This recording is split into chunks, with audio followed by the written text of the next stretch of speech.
Good evening. My name is Horace Carver, and I'm here for the same reason you're here. This is number 14 of 15 public meetings across the province. Crapaud was supposed to be early on, but we got snowed, weathered out, and so this is now the second last, and the last is going to be held in Wellington at the Vanier Centre on Saturday afternoon at 2 to 4:30. Just, I hope you've picked up this little package on the way in. If you hadn't, raise your hand and someone will bring it to you. This is the terms of reference for the commission inquiry. Anyone would like one that doesn't have one? Okay. I am going to take a moment tonight to start off by just reading what the terms of reference are. And that's in the center of the long document. And Executive Council appointed me in mid-November. Actually, what you had to do was apply for this position. And there was an advertisement in the paper in September.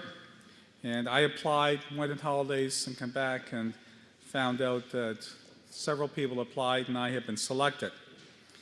The Executive Council determined that 30 years since the Lands Protection Act had been enacted, it was time to have a public inquiry.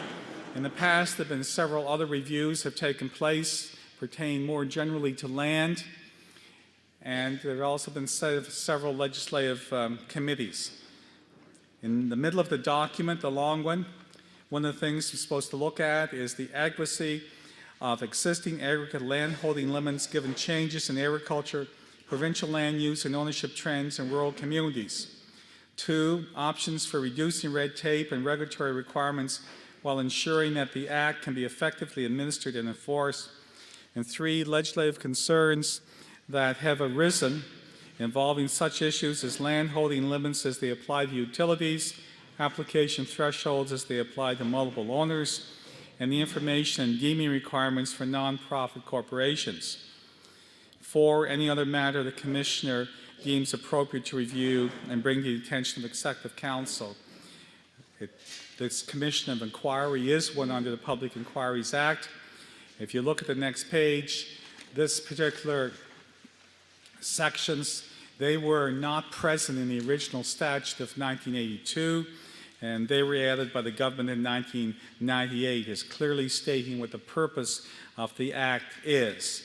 And the purpose of that Act is to provide for the regulation of property rights in Prince Edward Island, especially the limit of land that may be held by a person or a corporation.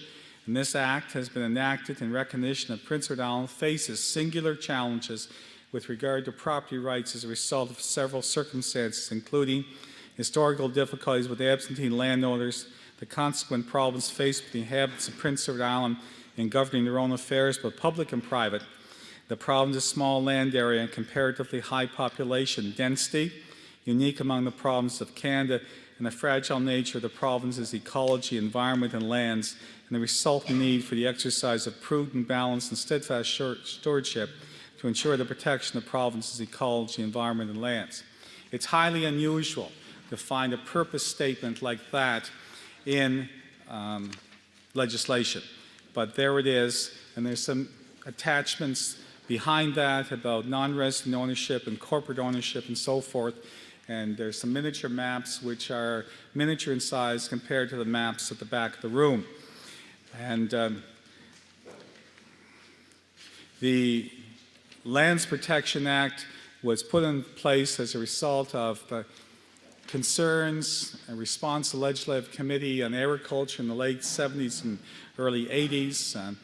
The leading force, in my opinion, was the influence of Angus MacLean. I know others claim a significant contribution to the Act, and that's fine. He was, in my opinion, the primary driving force, and I was the cabinet minister that he asked to make sure that the bill was drafted. Last night, incidentally, in Charlottetown, we had Raymond Moore, the legislative draftsman for the province, and just a talented, versatile individual. I understand he was singing in the choir today in the atrium of DVA. He he spoke last night, and he was the draftsman. He was the person I had to spend so many hours and days with. And I know that sometimes people say we shouldn't have the act, or they take it for granted, whatever. The reality is that without getting into historical background, that may come out later on, is that in the B&A Act, later the Canada Act, all provinces were given the right under Section 9213 for civil rights and property. This province, in fact all provinces, came very close to losing that right in 1980. Prime Minister Trudeau decided when he was bringing the Constitution home from London that he was going to put in a Charter of Rights and Freedoms beforehand. And in that publicly issued draft Constitution that he had, it meant that anybody in this country could own property anywhere. And in 1980, we took a concerted effort against the federal government. We joined in support going to Western provinces. And there was a relatively, what turned out to be a high-profile, unexpected debate between myself and the Prime Minister on national television, arguing that particular position. On behalf of the province, I didn't appreciate the significance of it. I was only 31. Later on, after it was over, I realized how nervous I was. Other things happened in the ensuing months and so forth, and we got the support of one or two other provinces, and as part of an overall deal that was made in November of 1981, the biggest regret was that Quebec was not part of that arrangement. I'm not going to say that that night that this was on the agenda, but what was agreed to previously among some of the provinces was that that provision in the draft Constitution was gone. And if that had stayed, we wouldn't be here tonight. There'd be no Lands Protection Act whatsoever. And I went in greater length at speaking about this at the first meeting, which is the Adept Council meeting in Charlottetown. 100 people paid $10 to hear Horace Garber talk at 8 o'clock in the morning, and I'm not a morning person. And anyway, when I went back to my table, this older woman in Charlottetown who never said one word publicly at the meeting, she leaned over to my table and she said, "Horace, what would the situation be if we were part of Maritime Union?" And I said, "It would not be good for the Lands Protection Act." Anyway, I think I'll find a couple of sentences in the report to repeat that statement. Anyway, first of all, what we're going to do tonight is Evan McDonald. He's here. He's a young man who is from Kensington, got a summer job at the Department of Municipal Affairs, became interested in land and geography, went to Lawrencetown, got a degree in geography, and they now find him so indispensable that he's worked himself into a full-time job. He's going to do a little bit of a layout of Crapaud area, three-dimensional, and shows some non-resident ownership. Then we're going to go up to East Point, is it? And East Point is one of the areas of the province that has a large number of non-resident ownership, amount of it, and the parcels of land are large. After that, we're going to hear from a few people who have already indicated by contacting my office that they wish to make a presentation. They can either do it here at the podium or sit down. And going to start off in this order. I'm going to have Mary Boyd representing Development and Peace, Harry Baglow, who was the first person to indicate that he wished to speak at Crapaud. He's a nearby resident. And going to go with Diane Bishop from the Tourism Industry Association, the Green Party of Prince Edward Island. Then we're going to go to the Potato Board, and there'll be other opportunity to speak and make comments. I'd just like all comments to questions be directed through me, and I let it go reasonably freewheeling. I'd like to have conversation, and I just ask people to be respectful of other people's points of view, and I think we'll have a fine evening. And we have a fair number of people who are present at all these meetings, and sometimes they skip. But anyway, last night we started Charlottetown at 7 o'clock, and I think I called it quits at 11:15. And Anyway, time flies. I am here to hear you. I'm here to listen from you. I have not made my mind up. You'll hear me say on one or two occasions tonight, this is something that I am going to make sure that is in the report. I'll find the right time to say what those items are. Okay, let's roll. Let's go to the movies, Evan.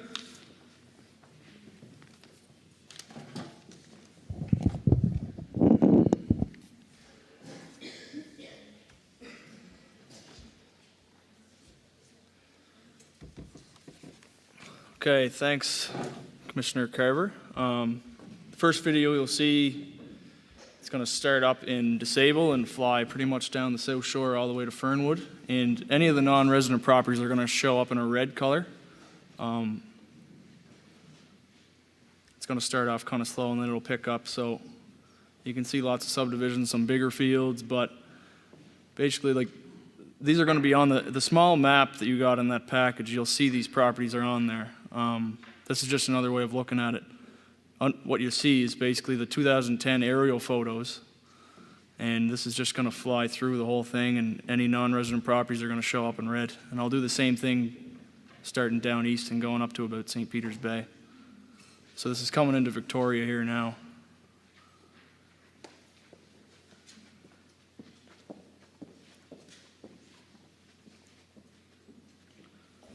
Between Disable and Fernwood, about 14% of the coast is non-resident owned, and that's a little under the average for the island. The average for the whole island is about 18%.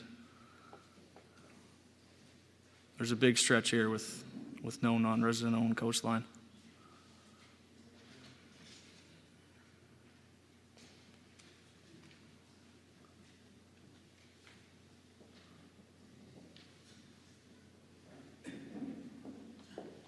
So we're getting into a few subdivisions here around the bridge. This would be Bell's Point here and Cape Traverse.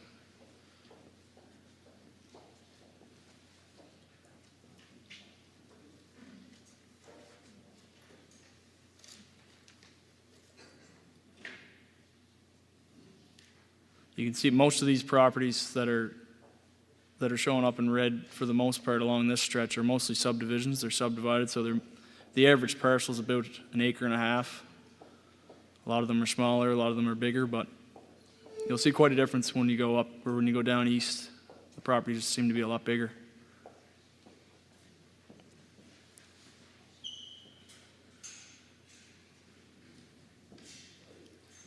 Shelton Beach area.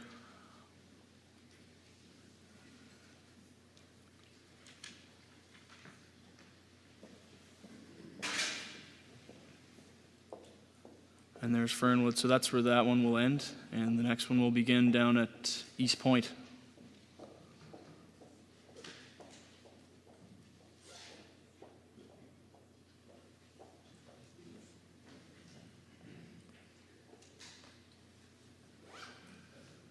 .45% of that stretch is non-resident owned, and it's pretty easy to see when you see this video.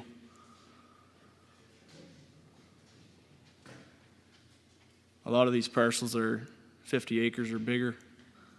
The average size is about 15 acres. There just seems to be a lot less subdivision happening down there.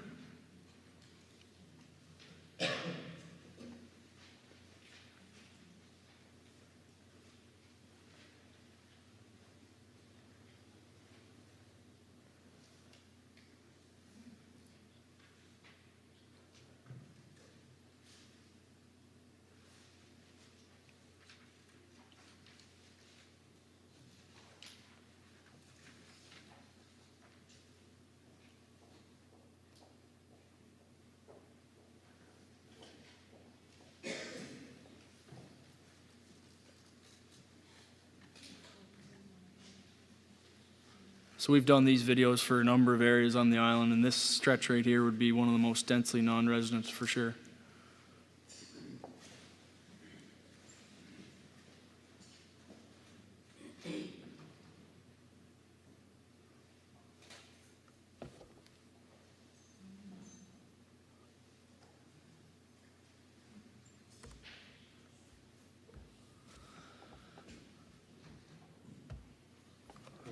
Thanks, Commissioner.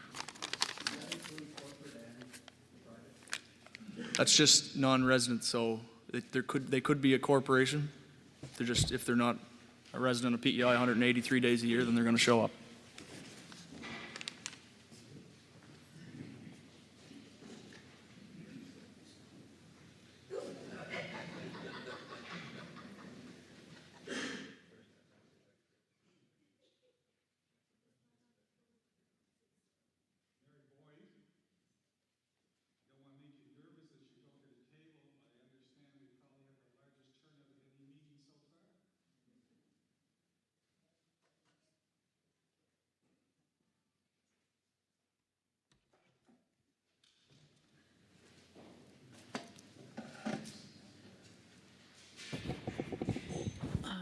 I could, maybe, could I, all right, I could hold it if, maybe it would be better, would it?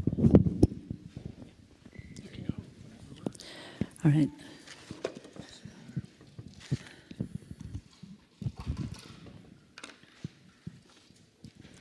Okay, thank you. Thank you, Mr. Commissioner. First of all, I have to say that Development and Peace has decided to put in something later, so I will make this presentation on behalf of the McKillop Center for Social Justice. This is a nonprofit organization, social justice organization based in Charlottetown, and it looks at issues of local, national, and international concern. So thank you for making it possible for islanders to give their views at the many public forums throughout the province. There are several reasons why the hearings and the recommended outcomes are important. First of all, we forget that whatever we extract from the land does not come back or come to us alone. It comes from the gift of nature. Nature is generous. Land, ecosystems on the land, and natural resources within the land are not products of human labor, yet they provide an immense value to humankind. Much of the value of what is produced comes from nature and is thus an unearned benefit. And this begs the question of how are the benefits of nature distributed? Who gets them? The distribution of land must be based on justice and care for this non-renewable resource, for the needs of present and future generations. In a new sustainable culture, a system would be developed that would legitimize the full range of legitimate interests, those of the immediate user, the local community, the planetary community, future generations, and all of life. First of all, it is important that the principle of the common good becomes the underlying principle of all land ownership and use, because it is about the good of the whole community and all individuals. It is also about what kind of a society we want, a society where the rights and wants of certain groups in society do not jeopardize the rights and needs of other members of society. It concerns itself with the health and well-being of individuals and groups, as well as the health and well-being of natural resources. We followed with great interest the story of the way the McLean government and you, Mr. Commissioner, fought for the right to protect the island land base for islanders, past, present, and future. We know, however, that all has not been well with the land, the farming community, or the well-being of many farmers since the Lands Protection Act was introduced in 1982. To begin with, we were disappointed that the Thompson Commission saw fit to expand the allowable land base to 1,000 acres and 3,000 acres of arable land, thereby expanding the allowable limits by about 1/3. It is our contention that the 1982 Act was more than generous in the amount of land it allowed. It is puzzling why some farmers want even more land. Certainly, all studies we looked at from around the world have noted that there is increasing land under cultivation for food, but the number of people who go to bed hungry has also increased. And here on PEI, 15% of the population suffers from food insecurity. Besides increasing land holding under the model of industrial agriculture, besides increasing land holding under the model of industrial agriculture is intensifying problems of global warming. A very reputable non-government organization called GRAIN, and this organization won the Alternative Nobel Peace Prize, states that food is the key driver of climate change. How our food gets produced and how it ends up on our tables accounts for around half of all human-generated greenhouse gas emissions. Chemical fertilizers, heavy machinery, and other petroleum-dependent farm technologies contribute significantly. The impact of the food industry as a whole is even greater, destroying forests and savannas to produce animal feed and generating climate-damaging waste through excess packaging, processing, refrigeration, and the transport of food over long distances, despite leaving millions of people hungry, unquote. This rings familiar here on PEI, where the present model of agriculture seems to require ever-increasing land ownership and use, and heavy use of chemicals and pesticides, a trend that impacts all citizens.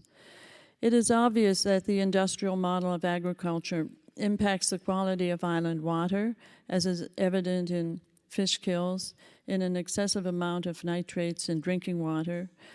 Parts of the island already have a level of nitrates that is far above a healthy level, and the amount of nitrates in groundwater appears to be on the increase. This is an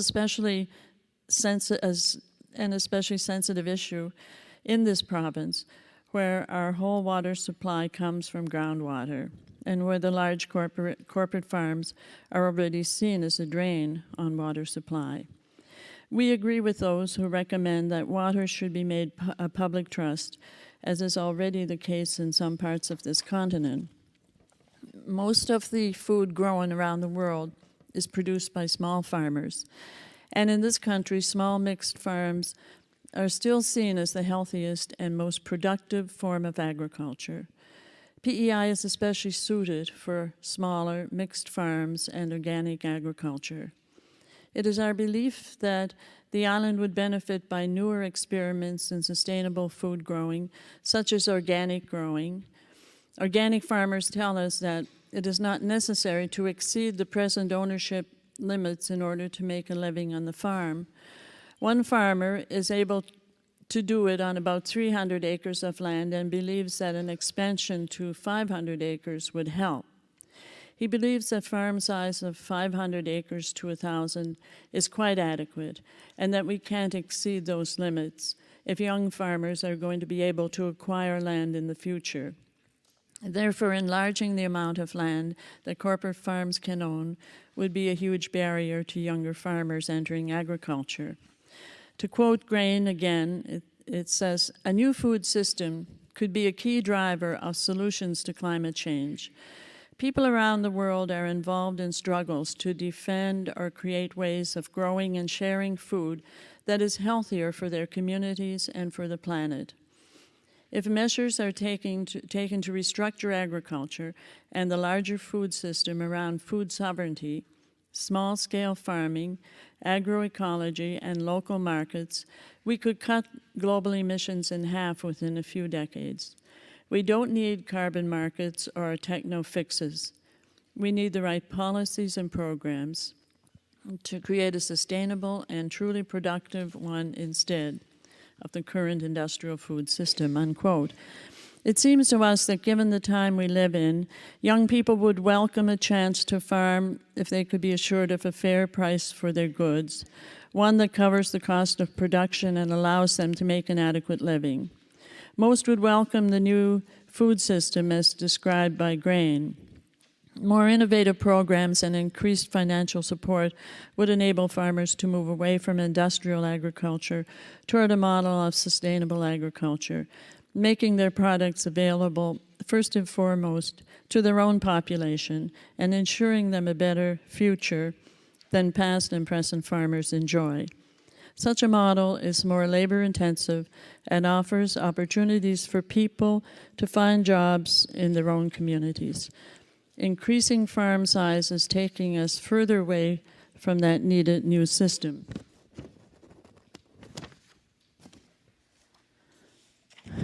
When we extend the limits of ownership of land, we make the land vulnerable to many negative trends that may become global and have become global.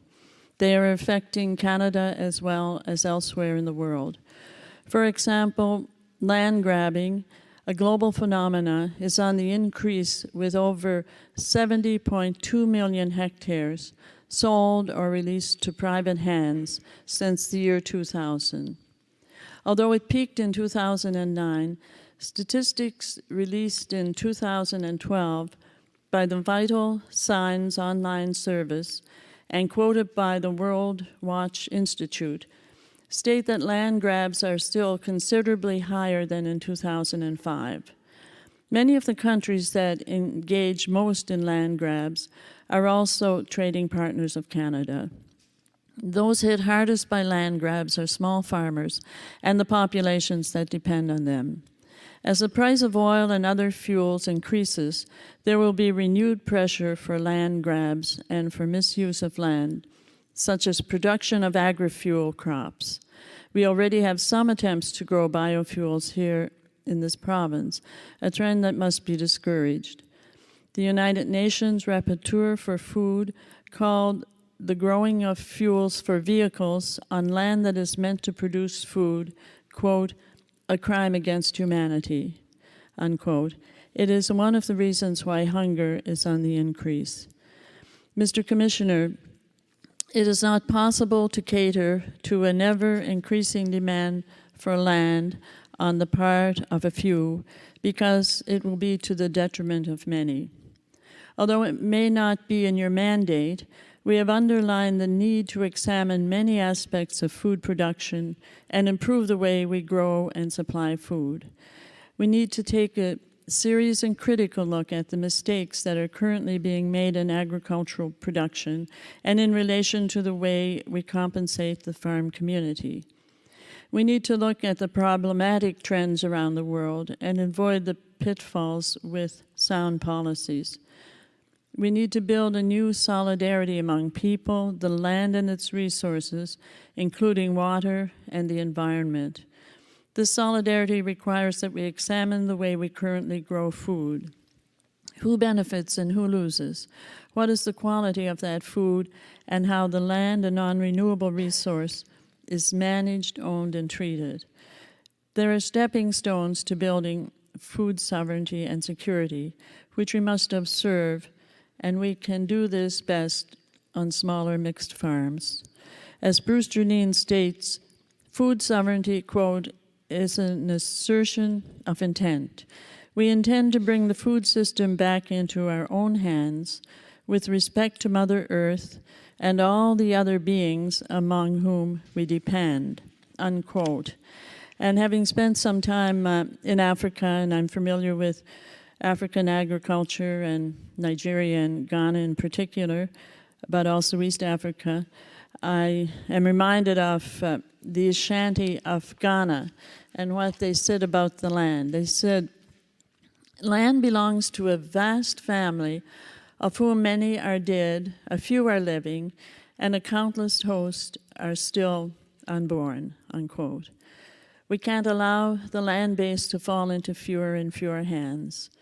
Please ensure that the ownership of the land base does not increase beyond the present limits. Thank you.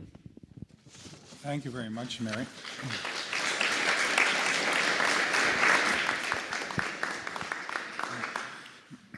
I know you have another commitment, but are you able to tell us a little bit about the McKillop Center for Social Justice? For social justice? Well, just to say that it began in 1996, and it cooperates in many ways with different groups and coalitions on PEI. For instance, the PEI Health Coalition, and of course, food is a great concern for the Health Coalition, that our food is healthy and that we are protected from illness by the way that our food is delivered to consumers. We also have made a strong stand for a poverty eradication program for Prince Edward Island because we see many problems with poverty. It's a serious problem. And so we've been working on that for a number of years and analyzing it and not making a lot of headway yet, but we certainly hope that in the future we will. We also belong to several other organizations, and we take the lead in Education for Justice. It's a nonprofit organization, and it's not an organization where there's staff earning income. It's a volunteer organization. Well, Mary, thank you. I don't know how it is that for so many decades you always find yourself in so many different volunteer organizations. Your energy ought to be highly recognized and commended, and thank you. And thank you, Mr. Commissioner. And I just want to say that when I first began looking at land issues on Prince Edward Island, the first brief we presented on land use was around 1971 or 72. And ever since, we've also been watching land and caring about land and the stewardship of land and the common good of the people of the island. So I wish you the best of success. You have a big job, and I hope that it will be, your report will be really for the common good of all islanders. One of the things that I knew before I started this job, but it's been reinforced since I've gotten into it, is how strongly people feel about this issue. And there are different sides to the land issue, of course, but the intensity of the feelings and how articulate people have been. Like this is, as I said, Mary, the second last meeting. It's probably the largest one so far. And we've had pretty good attendance at all of them with the exception of one or two. But we have articulate individuals in this province.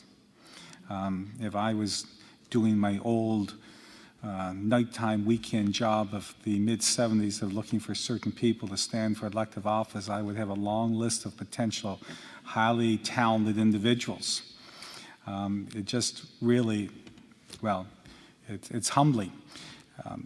I guess if there's a little downside to it is that sometimes I think that we need to listen a little bit more to other points of view because this is our island.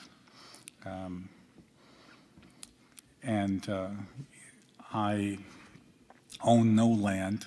I own no shares in a private company that owns land. My wife owns half an acre in Charlottetown or 4/10 of an acre, or whatever it is, and that's where we live our home. And and sometimes in various discussions, I cannot help but form the opinion that I hope we are expressing not just a point of view that is alone, that we have to be able to listen and hear others, because in some ways, the people we need to be concerned about most are not in this room. They're not in this province. And we have in this world an unbelievable amount of poverty, but we have in this world an unbelievable amount of wealth. And we need to stand together. When after my first session of the legislature, I was just a kid. I think I was 28. And I worked hard to get there, and vim and vigor, and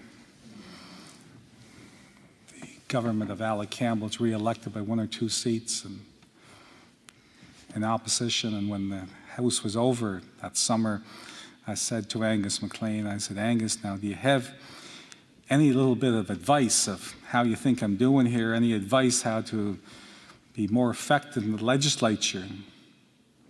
He said, well, Horace, he says, perhaps a little bit more long-suffering.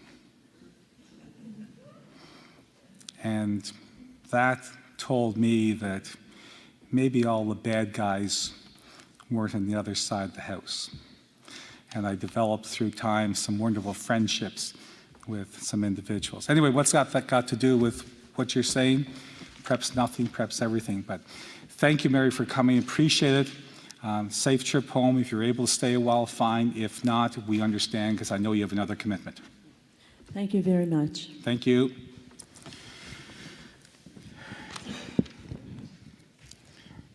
And Mary asked to hold the mic, but it's not necessary to do so. And we're now going to call upon Harry Baglow. And Harry lives in the Bonshaw area, founding executive director, I think, of Institute of Island Studies at the university. Deeply interested in island history, has written extensively. Was one of the first people to send a written submission to me, and has submitted that to the Guardian. And if it was in the Guardian, everybody knows it by now. And Harry, thank you for coming. And the next 10 to 15 plus minutes are yours. Thank you very much. Can you hear okay? Am I close enough? Thank you, Mr. Commissioner. And you were mentioning Angus MacLean, and I knew Angus as well, and I'll take this. I have a favorite Angus quote. He used to say that in politics, and I guess in life in general, that mud slung is ground lost. So that's the first time we were nominated as candidates. He made it a little bit more basic, Harry. He said, our party's been out of power so long that the only people we excite to vote for is our Conservatives. The Liberals are going to win every time. We have to neutralize them, and I don't want any dirt thrown at those fellows. We'll lose ground, they'll win. That's how basic it was in caucus. And I remember making my first presentation on land use at the Raymond Commission in 1973, so that that goes back a long way. I am presenting a personal brief, as you have mentioned, Mr. Commissioner. I sent it in, and a version was in the Guardian. I'm not going to read it tonight. I'm going to summarize a few points and and make a few other observations. I do want to thank you for the extensive public consultations. This is really great, the number of public meetings and that you have had. And also I think that statement of purpose on the Lands Protection Act, I had just noticed it again when you read it. It's very eloquent, and it really hits the nail on the head, I think, in terms of why in Prince Edward Island we should be concerned about this issue. So it's good to be reminded of that. Well, just a few points I'm going to make. One, I think, is that the Lands Protection Act, landmark legislation, passed in 1982, stood the test of time for 27 years, until a substantial expansion in acreage limits was allowed in late 2009, just a bit over 3 years ago. And that, as I'm sure everyone here tonight knows, that the 1,000 and 3,000 acre limits were applied from that time to arable land only, and not just to total acreage. And since roughly 30% of the land of the average farm is non-arable, woodlands, marsh, buffer zones, and so on, this means, in effect, that the average limits were increased by roughly a third, and that was just 3 years ago. So I think to me, that's a very important point, to consider. Also, Premier Binns, a very shrewd politician and a man very strongly committed to rural Prince Edward Island. He was so concerned about the importance of maintaining the strict adherence to those limits that he refused any exemption or exception even to the Island Nature Trust. And I know Diane Griffin was quite put out about this. They went 3 different times to Premier Binns looking for an exception, because they were, in protecting island land, they were going to be over the 3,000 acre limit, but he refused to make any exception even to the Island Nature Trust. So I think that's an important point to remember. With these considerations in mind, repeating mainly that after 27 years, the average limits were increased by roughly 1/3 just over 3 years ago, my main recommendation is that a moratorium be placed on any further changes to maximum acreages until such time as the effects of the 2009 changes can be determined. So, Harry, if the Thompson report of 2009, which it did recommend just arable land, and there's a little bit of misunderstanding out in the community what government, how it responded to it, but we'll leave that misunderstanding alone. But are you saying, and if you think I'm not being fair in my analysis of what you're saying, quickly tell me, please, that you can live with the arable land being the only land that's counted, it's just that you don't want to see it extended beyond that? Is that what I'm hearing you say? Yes, that's true. I can live with those expansions that have been already put in place, certainly. And I think it makes a lot of sense, actually, because if the land which is environmentally sensitive, if it's taken out of production and set aside, as I understand this would be the case in these farms, then it means that if farmers are wanting to expand their acreage, they can buy more land rather than cut down their woodlots or plow up their sensitive marshlands or so on. So I think it's wise public policy. It gives a chance to have a lot of environmentally protected areas all over the island, and I think in the area of intense potato cultivation, King Cora, Bedeck, in that area, a few years ago there were a lot of woodlots being cut, nice woodlots being cut for potato expansion, and that's environmentally, I think, very, very destructive. So I certainly rather see those farmers have some more land, and as long as the woodlots are protected. So I think, yes, I agree, but on the assumption that those lands are going to be protected, the environmental land would be protected. And I heard you. I just wanted to ask you the direct question. Yeah. And in addition to holding the line on maximum acreage limits, I think that government needs to be more imaginative with new policies to attract, support, and make land available to new farmers, probably starting with small farmers, or at least the farmers would start when they're small so that they can, partly because I think there are advantages to certain types of farms being small, and partly because if you're going to start, you need to start small unless you're very, very, very rich these days. I was, in preparing my remarks, I had a look at one of my favorite books on island history, one of the very top ones, I think, and it's, if you don't know it, it's Andrew Hill Clark, 3 Centuries in the Island, published in 1959. The subtitle is A Historical Geography of Settlement and Agriculture in Prince Edward Island. It could just as easily be called The Historical Geography of the Island Family Farm. It's Andrew Hill Clark was one of the top historical geographers in the world at the time. And his parents were from Prince. He wasn't born here, but his parents were from here, and 3 of his grandparents, and he spent his childhood summers here, and he had a very special affection for the island. So it's a very, very wonderful book. But just a quick snapshot, in 1951 census, just a few statistics about that give us a look at island land ownership and what the farms were like. At that time, there were 98,429 people on the island, 21,000 horses, 98,000 cattle. So there was a cow for each person, roughly. There were 10,137 farms, over 10,000 farms. The average size of the farm was 107 acres. And that means that if we take the upper limit of the, at present upper limit, for farm corporations, that would constitute roughly 35 or 40 of the traditional family farms that I grew up on. So that if you look at it in that light, 35 or 40 farms rolled into one corporate farm at the present time. It's quite a substantial amount of land. At that time, roughly of the what was then called occupied land, which we'd call arable land, a land which was farmed in some way. Of the total arable land, roughly 3/5 of it was either in hay or pasture. So over half of the land that was farmed was in hay or pasture.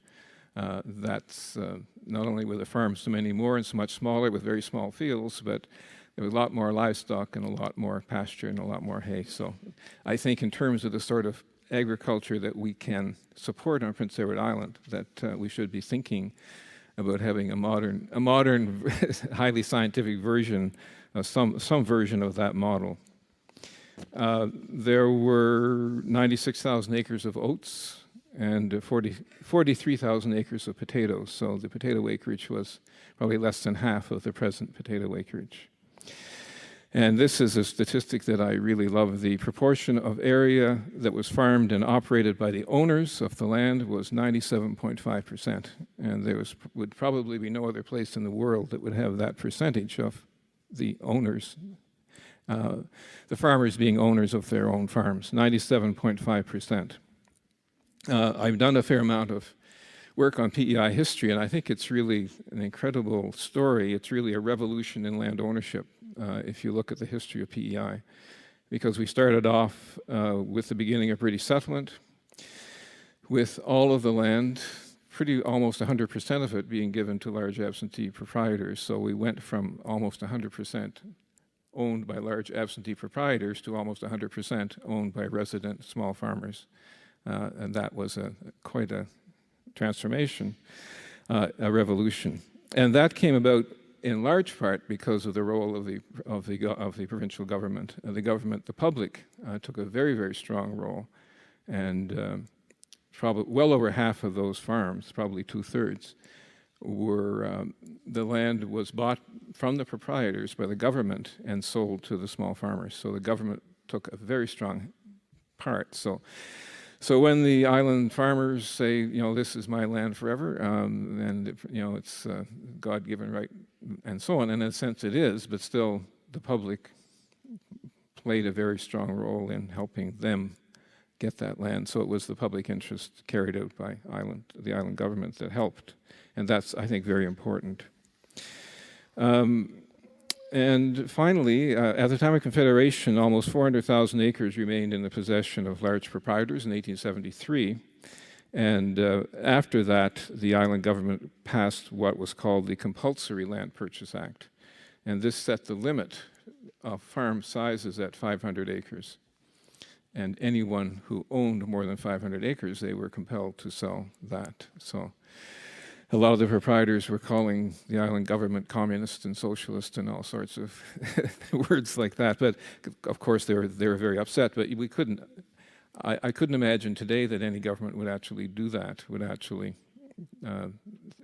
put in and enforce such draconian legislation in terms of limits. But I think it's important to remember that these family farms that we all have come to appreciate so much on PEI, it was draconian public legislation that in many cases helped people who were farming it to actually own their own land.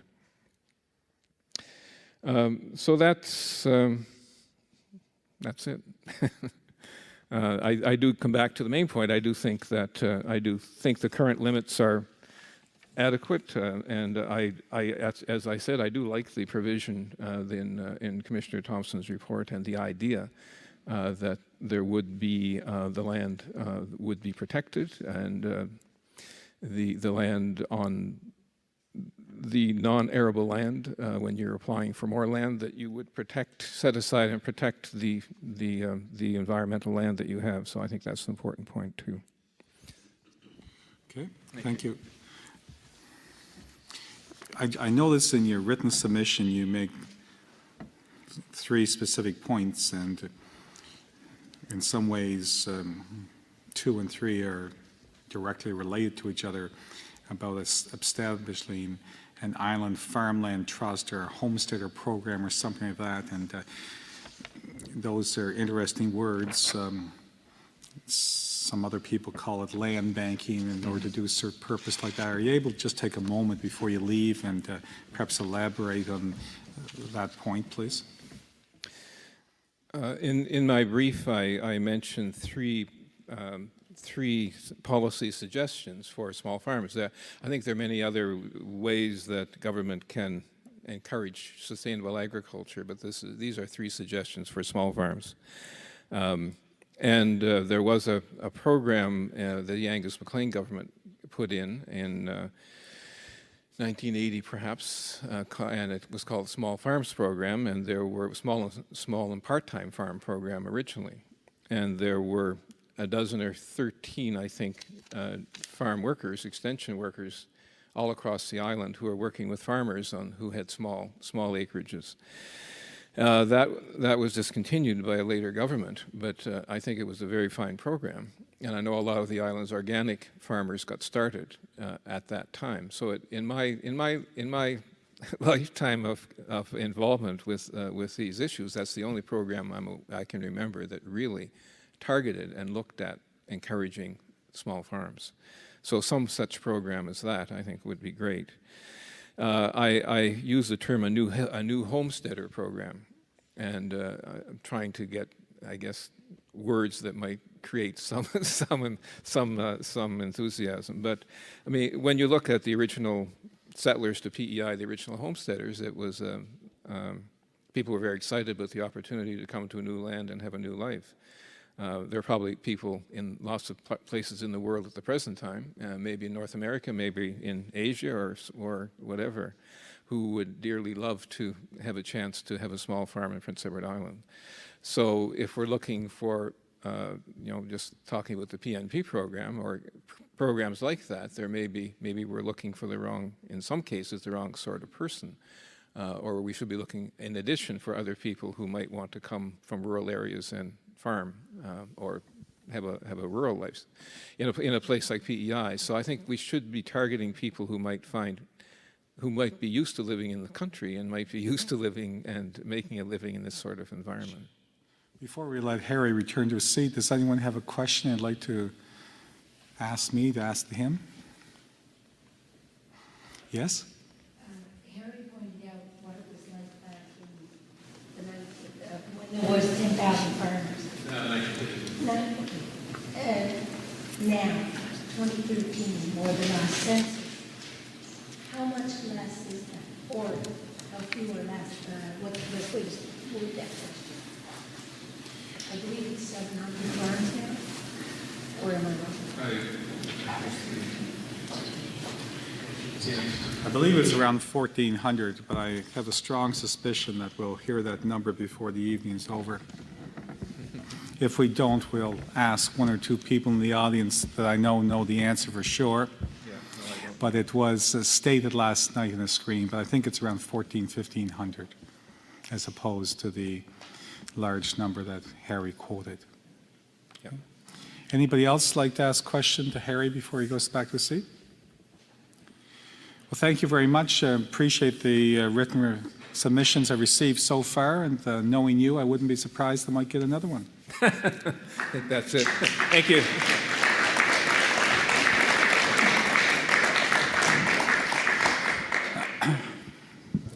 At this time, I'd like to call upon Diane Bishop, and Diane is the Senior Executive Assistant for the Tourism Industry Association of Prince Edward Island. Thank you very much, Diane. And the President and most members of her executive are unable to be here, holidaying or otherwise, and so she has taken some initiative to drive out tonight, and we're delighted to have you here. And Diane, welcome. Thank you very much. I just wish you hadn't pointed out that this is the largest crowd and the most articulate bunch of people you've ever been around. No. Right What I said was this was the largest number, but we've had a terrific articulate group. Just have the mic across the province, and I said that so you would know all the people who were behind, so it wouldn't come as a shock when you got there. No, that made it much worse. Thank you. Oh. Thank Thank you very much for the opportunity to present this. The Tourism Industry Association of Prince Edward Island, otherwise known as TIPI, is a not-for-profit, membership-based organization dedicated to the promotion and advancement of Prince Edward Island's tourism industry. Our goals are fairly simple: to promote and advance the tourism industry in Prince Edward Island, to strive for continued development and improvement of the tourism facilities and services offered to the public, and to create a wider interest in and appreciation of the tourism industry among the general public in Prince Edward Island. In keeping with these goals and objectives, the issue of land use and governance, together with a strong rural development strategy, are considered to be a major component in a healthy and vibrant tourism industry.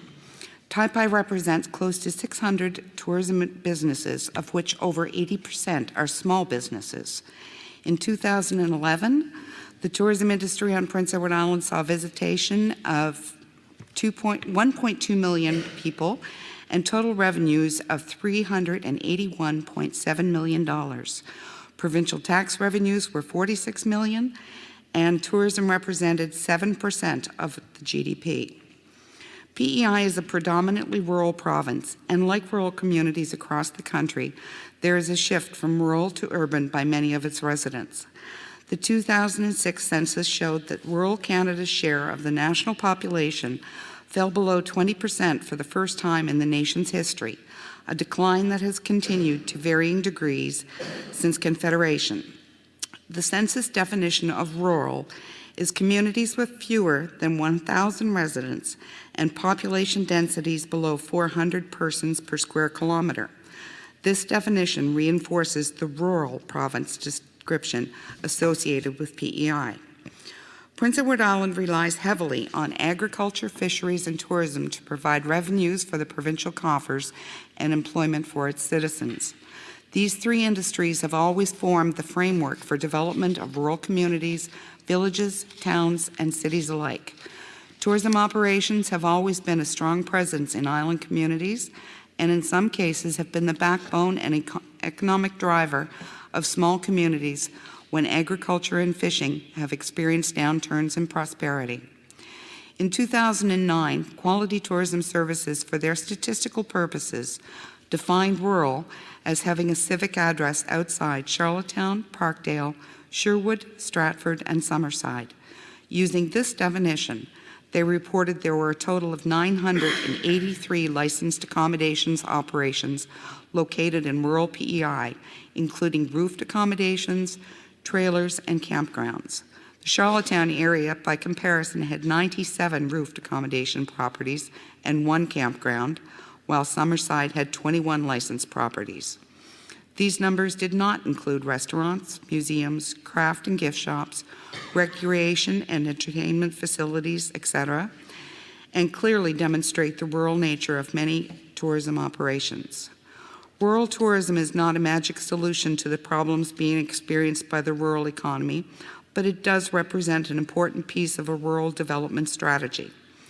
A Statistics Canada report noted that nearly half of the 211 million tourists visits to Canada in 2002 occurred in rural regions, with Canadian travelers accounting for the overwhelming majority of those visits. The growing appeal of eco-based or nature-based tourism travel in recent years has resulted in a boom in the experiential tourism sector, which is one of the fastest growing sectors on Prince Edward Island. An increased awareness of the environment and the associated desire to escape the city and relax can be converted to an increase in visitation and the resulting economic spin-offs. However, a troubling fact has been indicated in recent surveys. There are strong indications of a decline in the length of stays in rural areas. Integral to the preservation and stability of rural communities is a well-defined protection of our water resources, agricultural lands, undeveloped areas, forests, coastline, culture and heritage sites, and the viewscapes visitors to Prince Edward Island look for and expect. By working together with our colleagues in the farming and fisheries industries, under comprehensive land use guidelines, we feel that much can be done to preserve the rural way of life on PEI and strengthen the economy of our rural communities and the agriculture, fishing, and tourism industries. While most island residents take for granted the scenic beauty that surrounds them, they're also always the first to boast about the island landscape. If asked to describe PEI to outsiders, islanders will often begin with the word beautiful. The island's scenic landscape is a key element in the province's overall image and has contributed greatly to the brand that is Prince Edward Island. The landscape has clear economic value, being a major motivator for visiting tourists, and as such needs to be protected.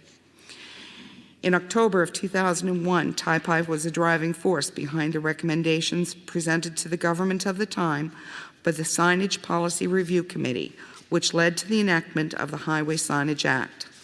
The reason for those recommendations are still clear and important today as they were 12 years ago.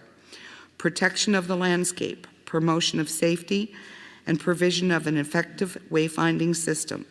The committee felt strongly that the landscape was an integral part of a visit to PEI, and this belief has been upheld in any research done in recent years.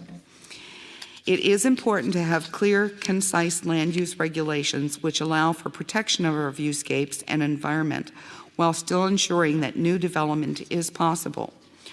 The report, a study of Prince Edward Island land governance commissioned for the PEI Rural Team and written by the IRIS Group, states that 70% of PEI's land mass and home to 30% of islanders is unincorporated.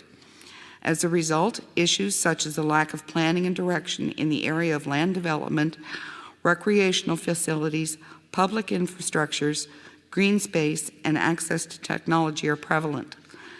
There is a vital need for the ease of access to assist with planning and development and enforcement of issues related to land use, while still allowing these communities to retain their individuality.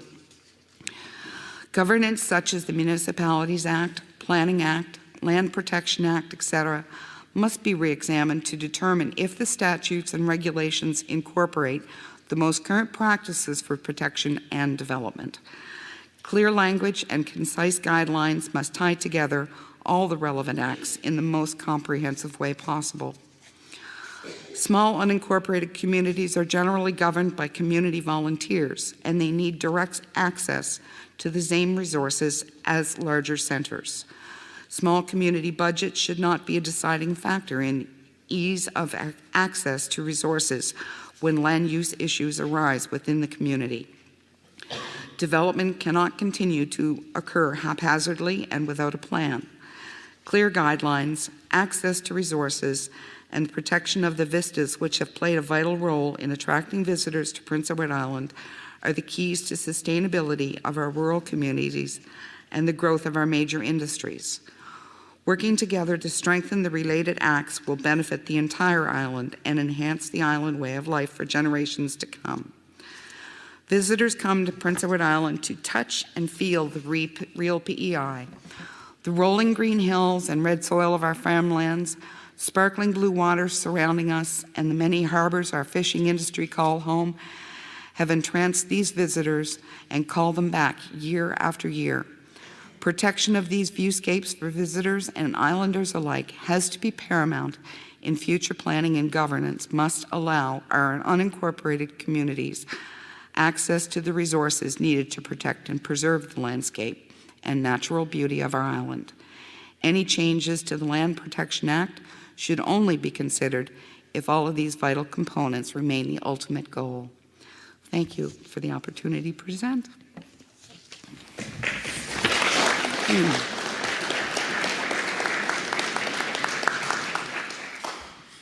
Diane, when the submission came in under cover of your Executive Director, Don Cudmore, the other month, I just sat back and I said, I wonder what they're going to say.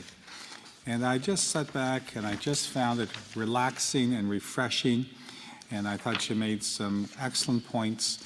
And you haven't been present at other meetings, but on several occasions I have indicated that although my mind is open and haven't made decisions in various matters yet, there are a couple of things that I am pretty committed to and are going to find their way in the report.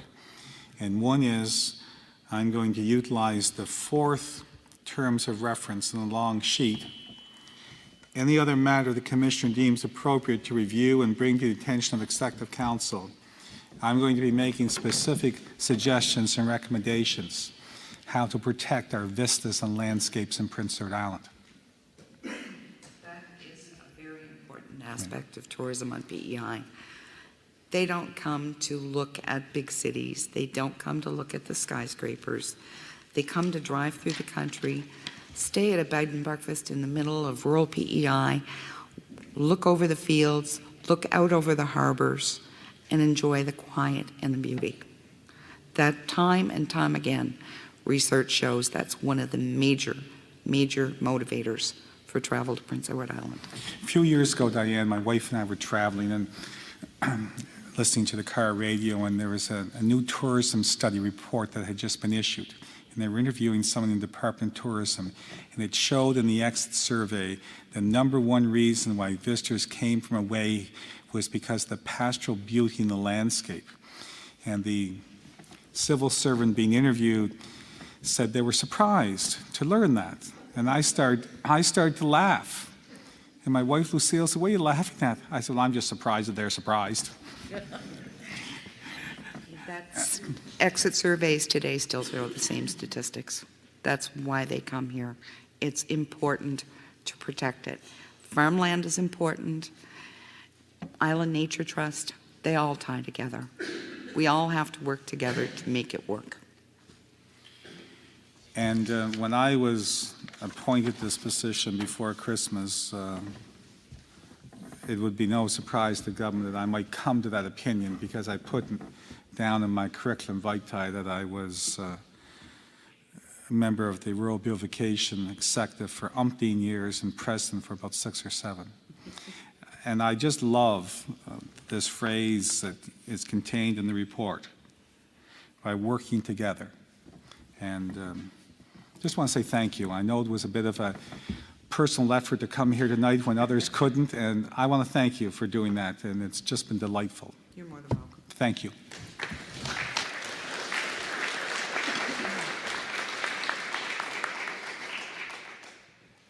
Now we're going to hear from the Green Party, which has already sent its submission in advance. And I never met this gentleman until this evening. But I think you're well known in this neck of the woods for sure, aren't you, Peter? Fairly well.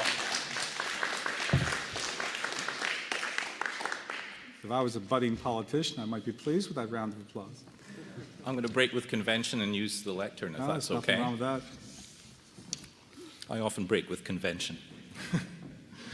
Well, firstly, thank you, Mr. Commissioner, for being here this evening in Crapaud, and it's wonderful to see so many friends and neighbors. The biggest turnout in the whole island in Crapaud. How about that? That's fantastic. I also want to say that it's a very lovely novelty for us islanders to have our opinions heard before a decision is made.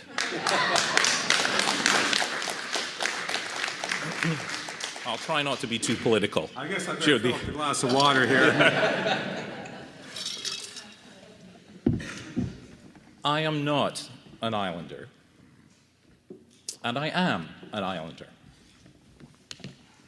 I'm not an islander in the traditional sense that I think everybody in this room understands when I say that sentence, meaning that I was not born on the red soil of PEI. I was born in the Highlands of Scotland and moved here. But I am an islander because I share, thank you, I share a lineage and an inheritance with every other person in this room. And that is that we are all residents of Island Earth. Island Earth, and Mr. Commissioner has already made a couple of references to the population beyond our island shores here. Island Earth and Prince Edward Island share much in common. We have discrete boundaries. We have very distinct limits. And I would like to point out this evening some of the parallels, some of the problems that exist in island Earth that are present here also on a much smaller scale on Prince Edward Island.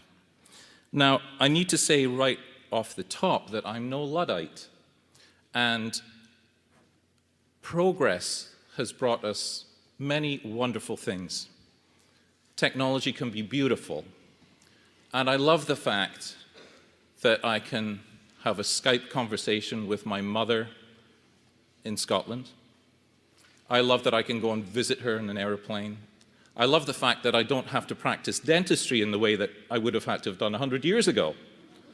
Technology can be beautiful, but it can also be extremely damaging. And Island Earth and Prince Edward Island have suffered in many, many ways because of the technology, modernization, industrialization, call it what you like. Some of the problems I'd like to outline tonight, I'll talk about it on a global scale, and you'll be able to relate these issues to our home here in Prince Edward Island. Firstly, because of progress and development and modernization, we have caused problems with the land, with the earth itself. Problems, and I will talk about soil specifically, topsoil specifically. We have problems both in terms of quantity and in terms of quality. Topsoil, to all intents and purposes, is a non-renewable resource.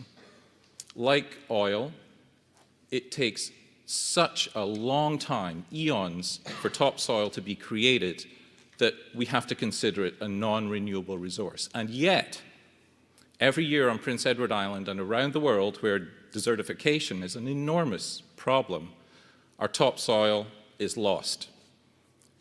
This spring was no different. We had pink snow all over the island.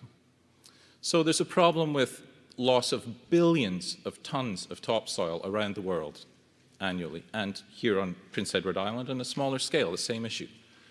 It's also an issue in terms of the quality of that soil and the farming techniques that we have chosen to adopt and use in the developed world. And it's important that we make a distinction here between farming practices in the developed world and farming practices elsewhere. In the developed world, we have favored farming practices which mine the soil, remove organic content, and generally deplete the ability and the quality of the soil, the ability of that soil to produce nutritious food. That's been an ongoing problem for decades now. So we have a problem both with quantity of soil and quality.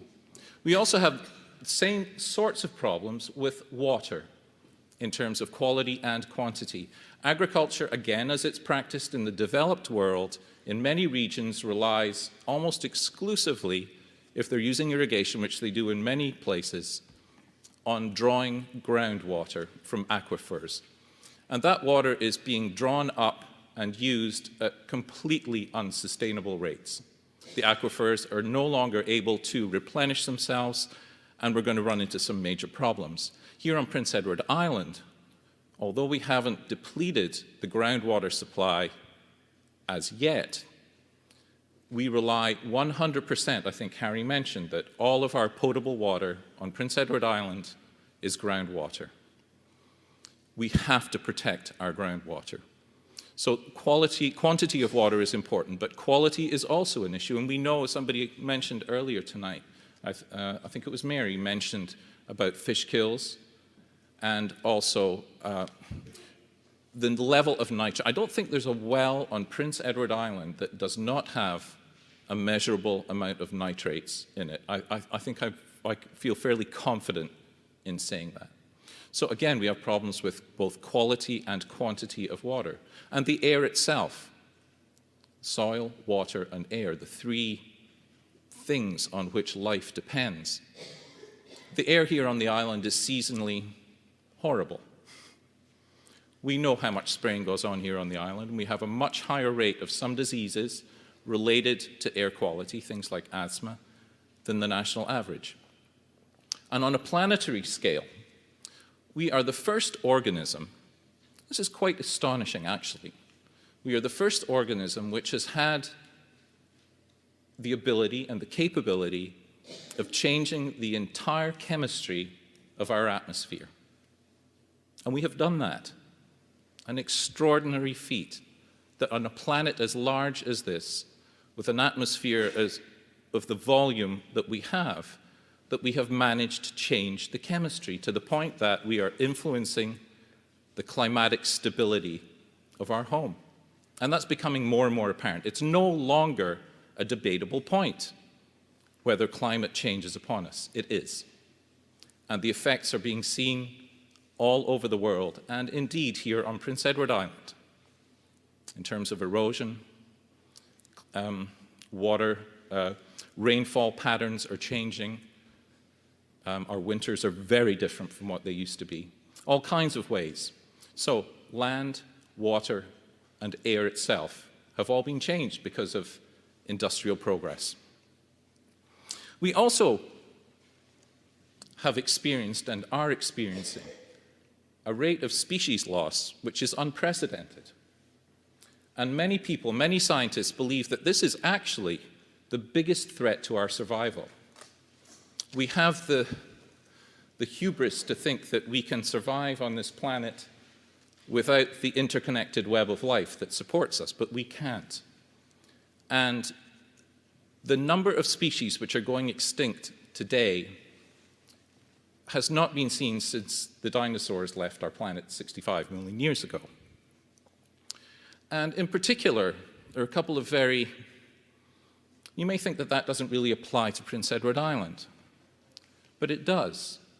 We have two species which are extremely important here on the island. They don't get the attention they deserve. Our bees. We have all over North America and around the world, but here on Prince Edward Island, our bees are in jeopardy. We're talking about bringing in bees from off-island who could well introduce diseases that could devastate the bee population here on Prince Edward Island, and that would have an enormous impact on our agricultural community. And just this evening I heard a report on bat populations and the issues surrounding them. And it seems likely that in the very, very near future, we're going to lose the entire bat population of Prince Edward Island. And that also is likely to have a devastating impact on the ecology of our island here. So species loss is something which is really going to impact us. We also have, and these are all man-made problems, we also have some more esoteric ones. We have economic instability around the world. In 2008, we had a pretty major economic crash. And we're still seeing the wobbles of that, particularly in Europe at the moment, as various jurisdictions start to fail and public money is pumped in order to keep them afloat. Many, many respected economists around the world are saying that the times we live in now are not just the next cycle in the boom-bust of growth and then depletion economics. They believe we're looking at a new normal that means we cannot rely on economic growth for our well-being. I don't have time tonight, I'd love to go into this, but I do want to point out that the economic instability of our planet has relevance to what we're talking about tonight, and I'm going to come back to that later. We also have problems with energy scarcity and energy cost. Everybody in this room has lived at a time when we have had access to plentiful, cheap energy. And that has shaped every corner of our lives, including agriculture, especially perhaps agriculture. You may be interested to know that the biggest single use of fossil fuels on PEI is not transportation, it's not to heat our homes, it's agriculture. Agriculture is the biggest, #1 user of fossil fuels on Prince Edward Island. We have come accustomed to cheap gas, cheap oil, cheap fuels, and that is not going to be a part of our future. I can state that categorically. For those of you in the room who are familiar with peak oil, the phrase of peak oil and what that means, we are about to enter a new age where there is going to be energy scarcity, and the cost and the availability of fossil fuels is going to change dramatically, and that will affect every corner of our lives, and in particular, agriculture. And another system, another change, dramatic change in the world around us is in the population. It took 10,000 generations of Homo sapiens living on planet Earth for our numbers to reach 2 billion people, which they did around the middle of the 1900s, just after the Second World War. 10,000 generations. In the course of one lifetime, and it happens to be the lifetime of the people in this room, the number of people on this planet is going to go from 2 billion to somewhere between 7 and 10 billion people. Dramatic, dramatic increase. And all of those people, of course, have to be fed, they have to be clothed, they have to be housed, amongst other things.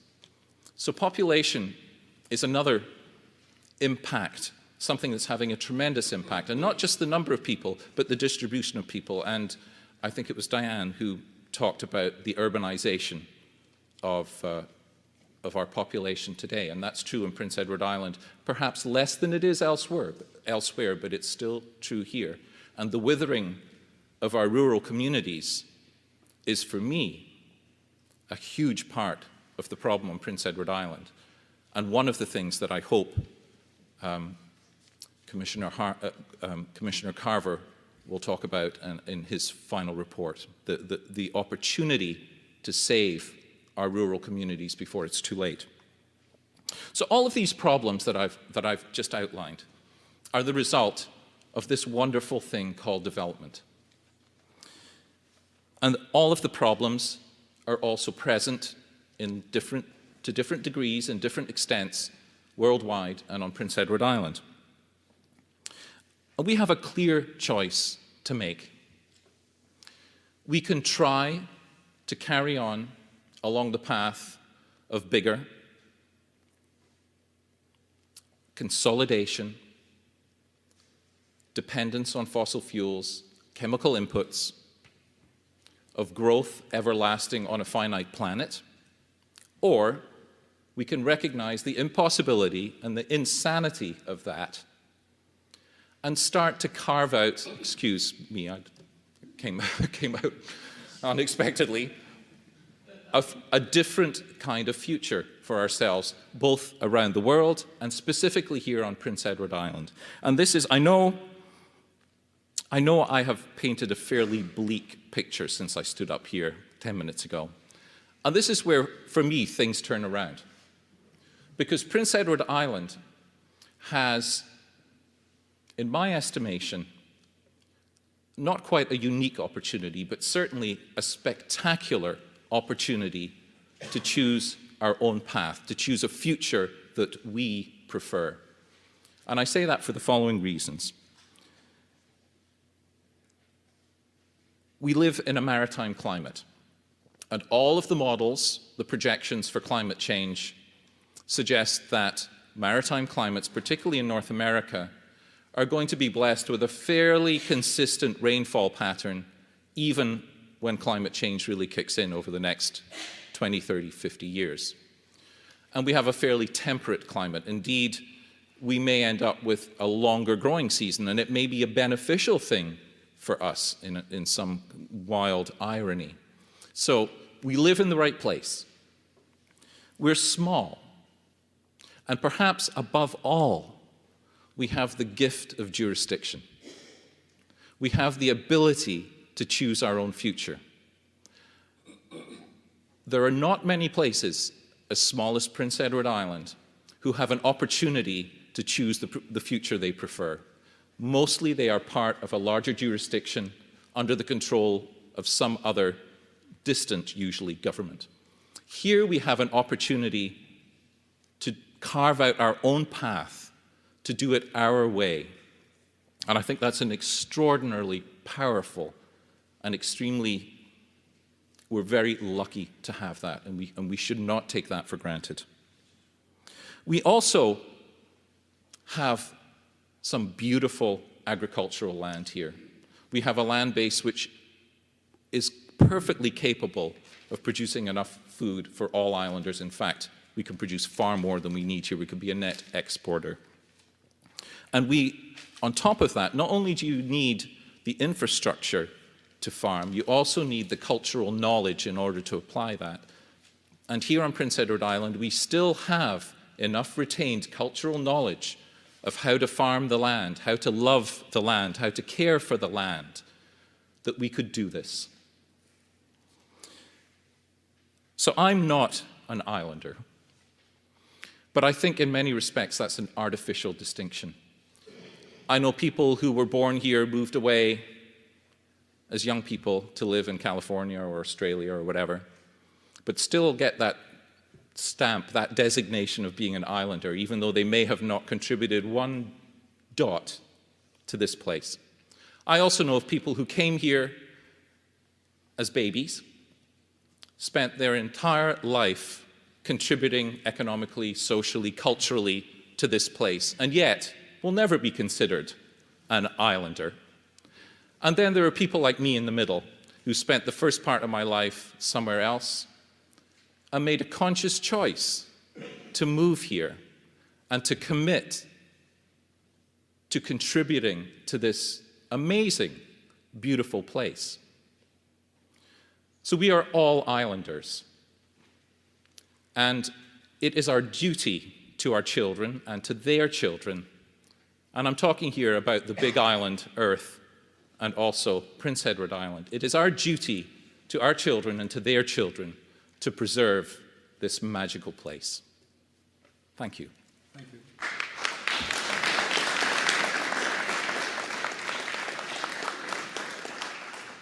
Do you have any questions for Peter that you would like to pose?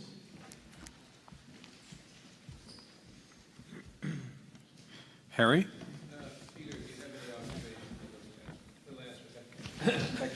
Yes, I realize I didn't talk about that. And this bears no resemblance whatsoever to the written submission that I sent to Commissioner Carver a few weeks ago. Yes, I do, Harry. I guess implied in my presentation there was that I really hope that land limits are not increased. I think that the future of farming in Prince Edward Island is not the agribusiness model. I think it's a small-scale mixed farming. I think that is also it's economically more viable.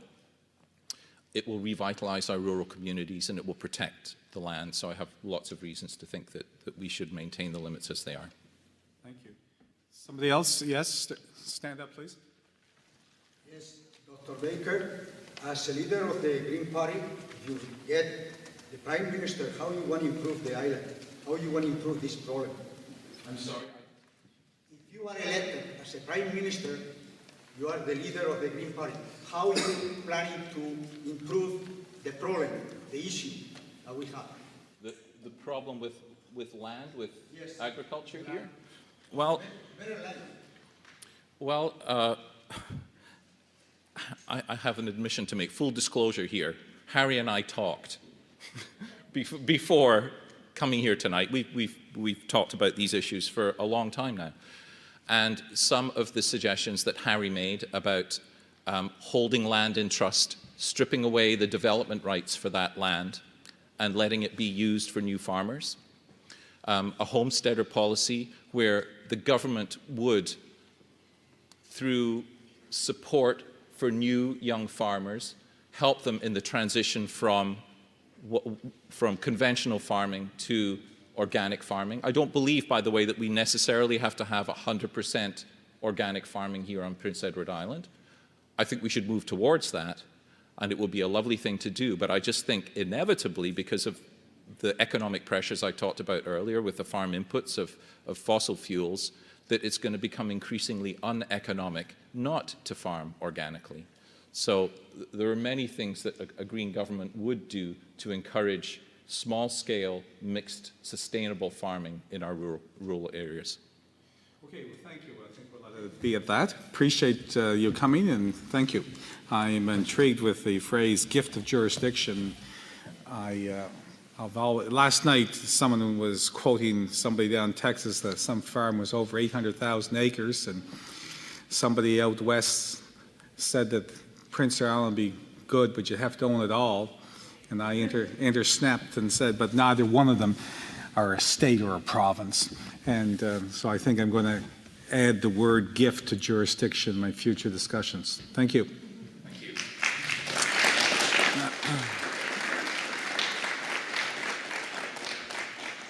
The PI Potato Board, they have had various representatives come on various occasions, and tonight they're going to make a formal presentation. And Mr. Donald and Mr. Linkletter, nice to see you here.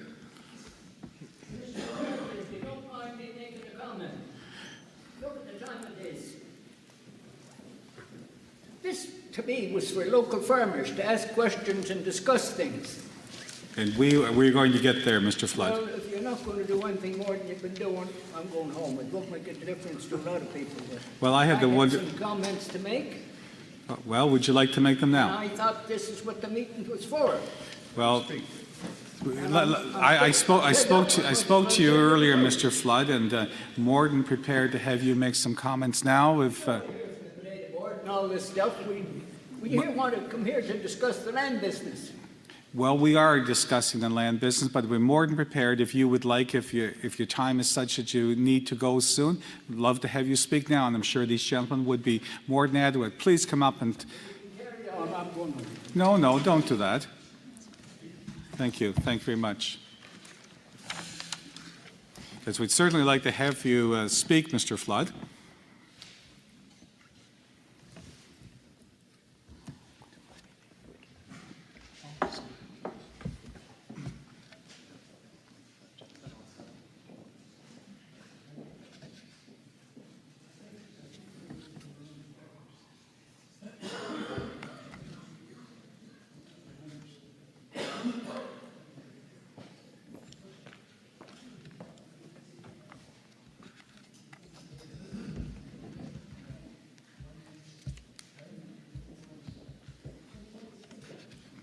Go ahead, Gary. Thank you, Mr. Commissioner. Appreciate the opportunity, and had the opportunity to sit in the session last night, and certainly a lot of well thought out, well articulated presentations, and I don't envy your job of trying to sort through it all. I know that in terms of articulation, I'm not going to measure up to some of the standards that have been set. There's been some very articulate people and very interesting thoughts and opinions. I guess tonight, here to bring you the opinions from the potato growers at PEI. We're the ones that get to go out in the fields in the spring and dig in the dirt and admire all that beautiful red soil, and it's a privilege to be able to do that in Prince Edward Island, to get out in the spring, and you know, we all look forward to it, and that is part of being a potato grower.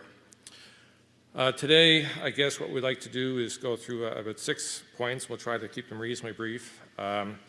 The historical context of the potato industry, current status of the industry, environmental and economic sustainability, questions and comments about why the Act should be amended, addressing implementation and red tape, and then a summary of our recommendations. The history of PEI potatoes industry goes back a long ways. There are many family farms that date back many generations. I know I have the privilege of my ancestors came as United Empire Loyalists and farmed the soil of this island since then. And to go out in the spring and drive a planter and watch every little nuance of the fields and the land and get to enjoy that is something that a lot of generations of PEI potato growers have been able to do. So we've built a reputation for potatoes over many years. We used to have a great number of potato growers, and that's changed. The economic realities, the quality of life issues, we've seen a lot of change in our industry.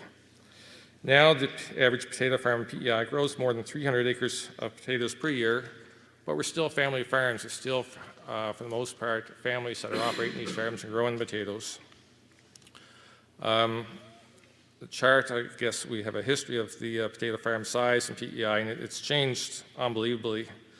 In 1966, we had 2,737 farms, growing 52,100 acres of spuds, with an average farm size, as far as potatoes go, of 19 acres. We go through 2 or 3 steps there. We come to 2012, last year. We're down to 250 farms, again, still mostly family farms, growing 87,500 acres, but an averaging 350 acres per farm. And so I guess I'd like to go into why that is a little bit and let you think about that as we go through the next few slides here. Corporations is something that's been mentioned a number of times, and when we think of corporations, we often think of 2 of our primary processing operations. They're highly visible, but really most of the family farms in PEI are now also corporations. We cooperate for tax reasons, and because in many cases we want to work together. In my own case, we have 4 family members that work together as a corporation. Still 93% of PEI potato acreage is under family corporate governance. Potato industry is the economic engine of PEI. We had an economic impact study done a couple of years ago, or last year actually. Had some professional people from universities who knew how to do these things take a look at it. And they came up with numbers, I guess, that's down to even us a bit. Directly or indirectly, the potato industry in PEI employs 8,200 and few islanders, which is 12% of the entire provincial workforce. The economic spin-offs and output from the potato industry is over $1 billion. And again, that's over 10% of the island's gross domestic product, excuse me. And that comes from that economic impact study. If you excuse me just half a second, I'll grab a glass of water. Okay.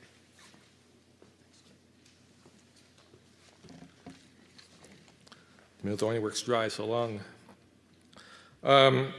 It's been an axiom, I guess, on PEI that when the potato industry has a good year, the island economy has a good year. And this is much more true in PEI than anywhere else in the country.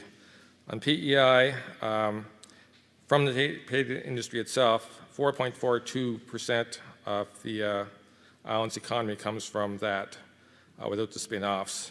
If you go to New Brunswick, it's 0.4%. Manitoba, 0.4%. You go to provinces like Quebec and Ontario, 0.038 and 0.015. So the potato industry is proportionally 10 times more important to PEI than any other province in Canada.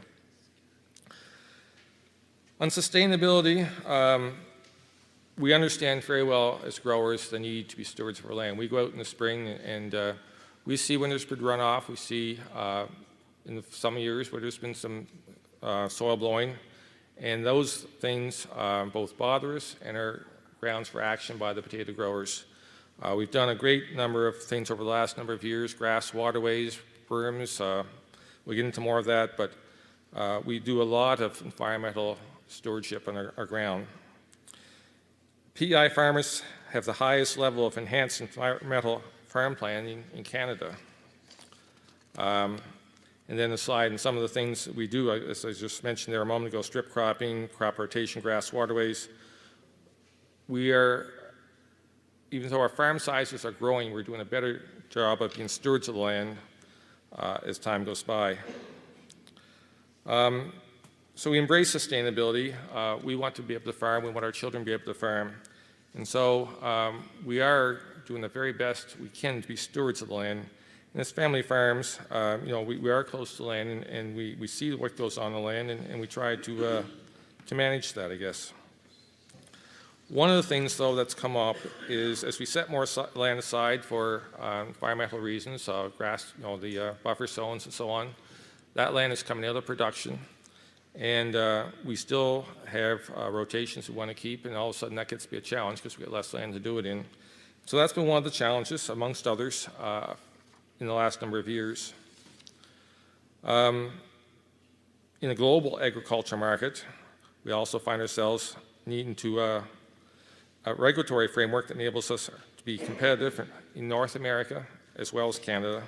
Indeed, we compete and sell potatoes to many parts of the world. One of the things that our economic impact study brought out, it looked at a number of issues, and that is profitability. And again, it's a rather stunning revelation, and these numbers came from Stats Can, that the net operating profit of PEI farms is half of what it is in other farms, half to a third what it is in other growing areas in Canada. And so we're challenged financially.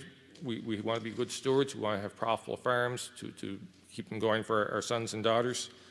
But we do find ourselves in an environment where our profitability is much less than the rest of the growers in the country. And there's many reasons for that, but certainly it is a challenge for us. One of the reasons is yield. If you look at the yields, PEI, New Brunswick, Alberta, you go to Washington State, they grow more than twice per acre we do here. And that's because they have basically sunshine. They put on the water, they put on the fertilizers, and they can engineer the crop. Here we get the rains when they come. We have great soil and great weather to work with. We don't get as much sunshine. Lots of summers we get cloudy weather and so on. And of course, growing potatoes is really an exercise at converting sunlight to starch, just storing that energy in the form of potatoes.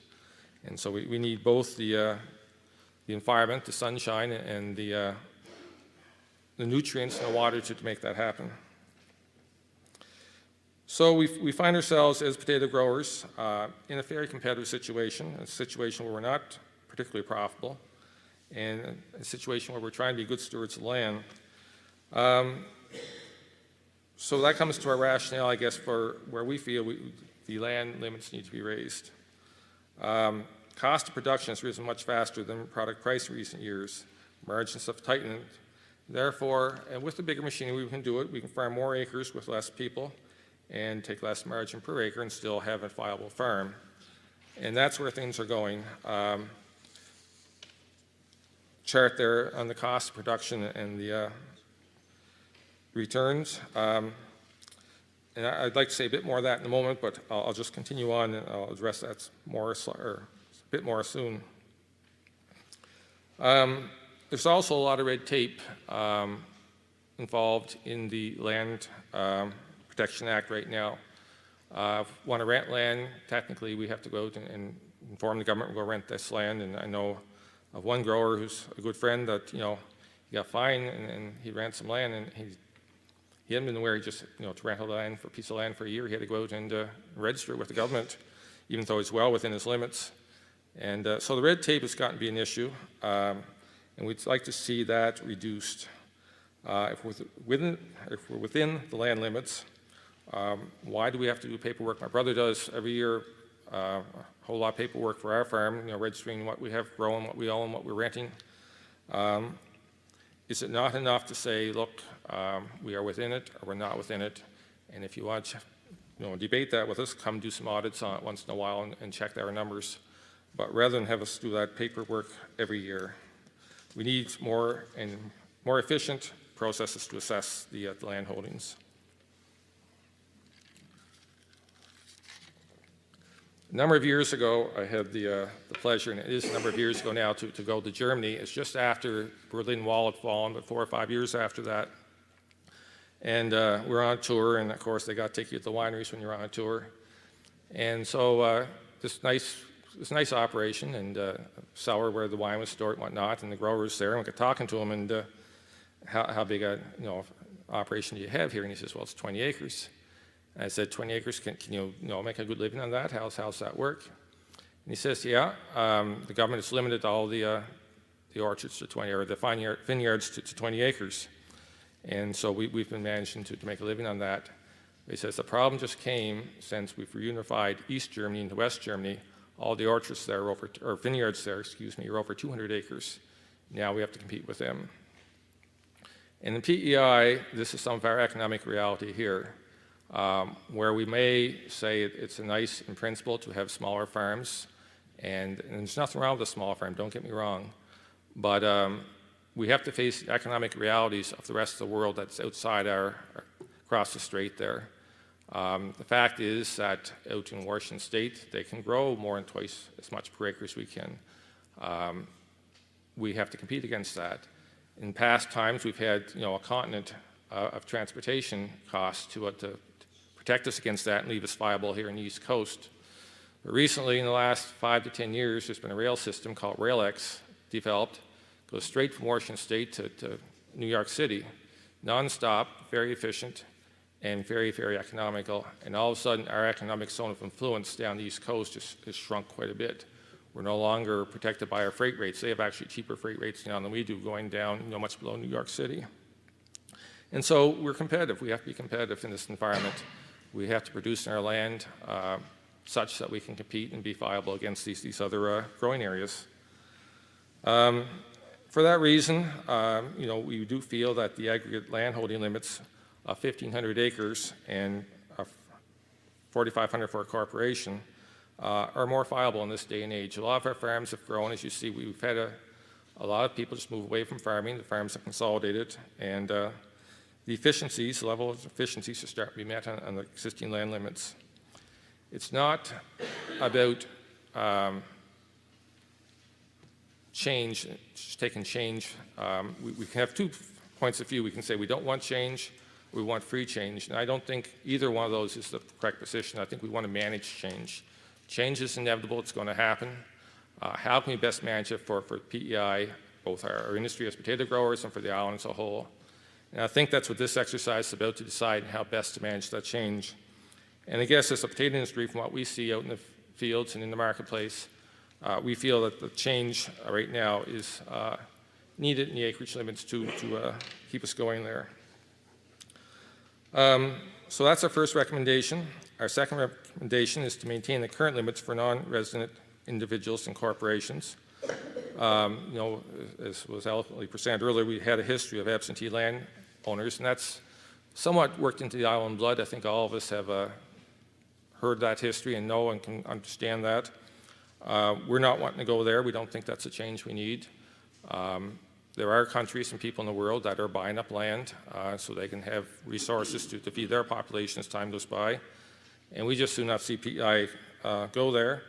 And there is also the issue, I've used the term loosely, religious orders that, can come, and if they have 50 people, they could have 50,000 acres. And I think there needs to be some consideration of how we deal with things like that, because, whether it be a Hutterite colony or some other things like that, we just have to decide where we want to be in those issues.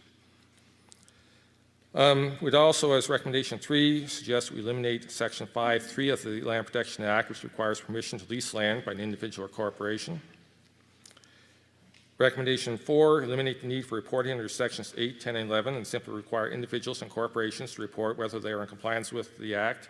And again, if there's concern, we're not against audits, but an audit at a random interval, not on a day-to-day basis, but just enough to ensure the system is honest.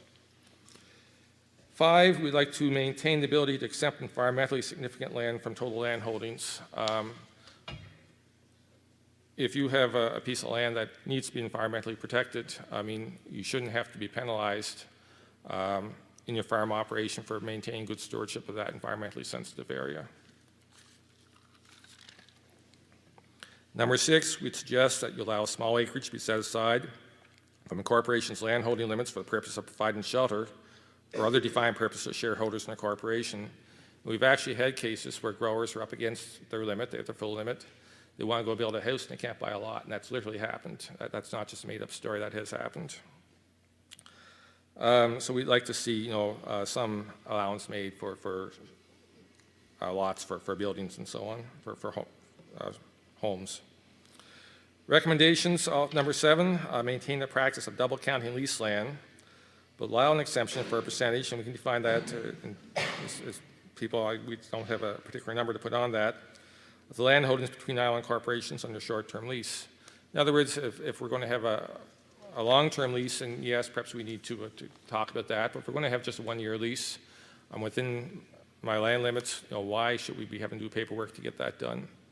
If you want to rent your land, Greg wants to be the renter of that land, what need is there of paperwork as long as everyone's within their limits? So we'd like to see that dealt with. Number 8, maintain the importance of implementing the Land Development Agency as a mechanism that allows orderly succession of farms one generation to another, including allowance provisions to govern generational changes in ownership. The government has, on their election platform, suggested land LDC 2, I guess, for better terminology. And got talking to growers, and it's amazing how many farms got their start during the LDC. I was stunned at just how many farms that allowed new farmers out into the business and get farming and create quite sustainable and significant farms. We have a number of growers that are getting older. You get up around your 70s and you got no family wanting to take over. What do you do with your farm? And there are farms on PEI that are up for sale. The owner, has reached the point of retirement and he can't sell it. People on the island, there is the issue of, acreage limits. Some people who would buy it can't because they're at their limits. Other people on the island who probably don't have the problem with the limits don't have the cash. And so, are we going to wait for someone outside the province to come and buy this? Or can we do better by having an LDC 2 where the government would manage that land, that transition, buy it from the grower that wants to retire, and make provision for new growers coming in, lease it to them, and with options to purchase later on.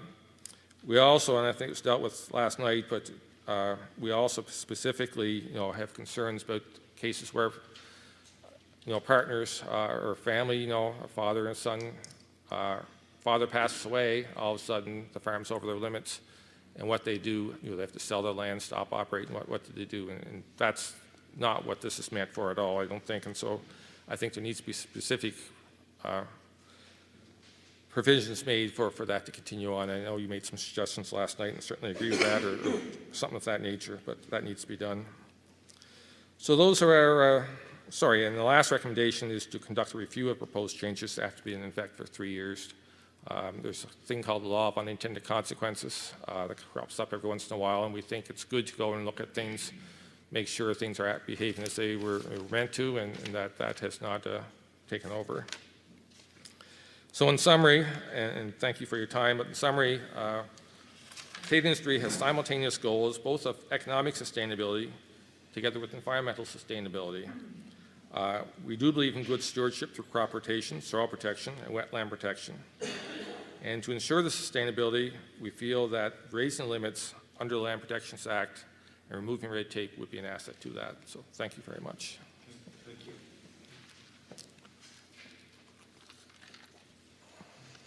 I'm sure that people have some questions. I have one or two, and to start off with, and with others, and we'll hear from some questions. And I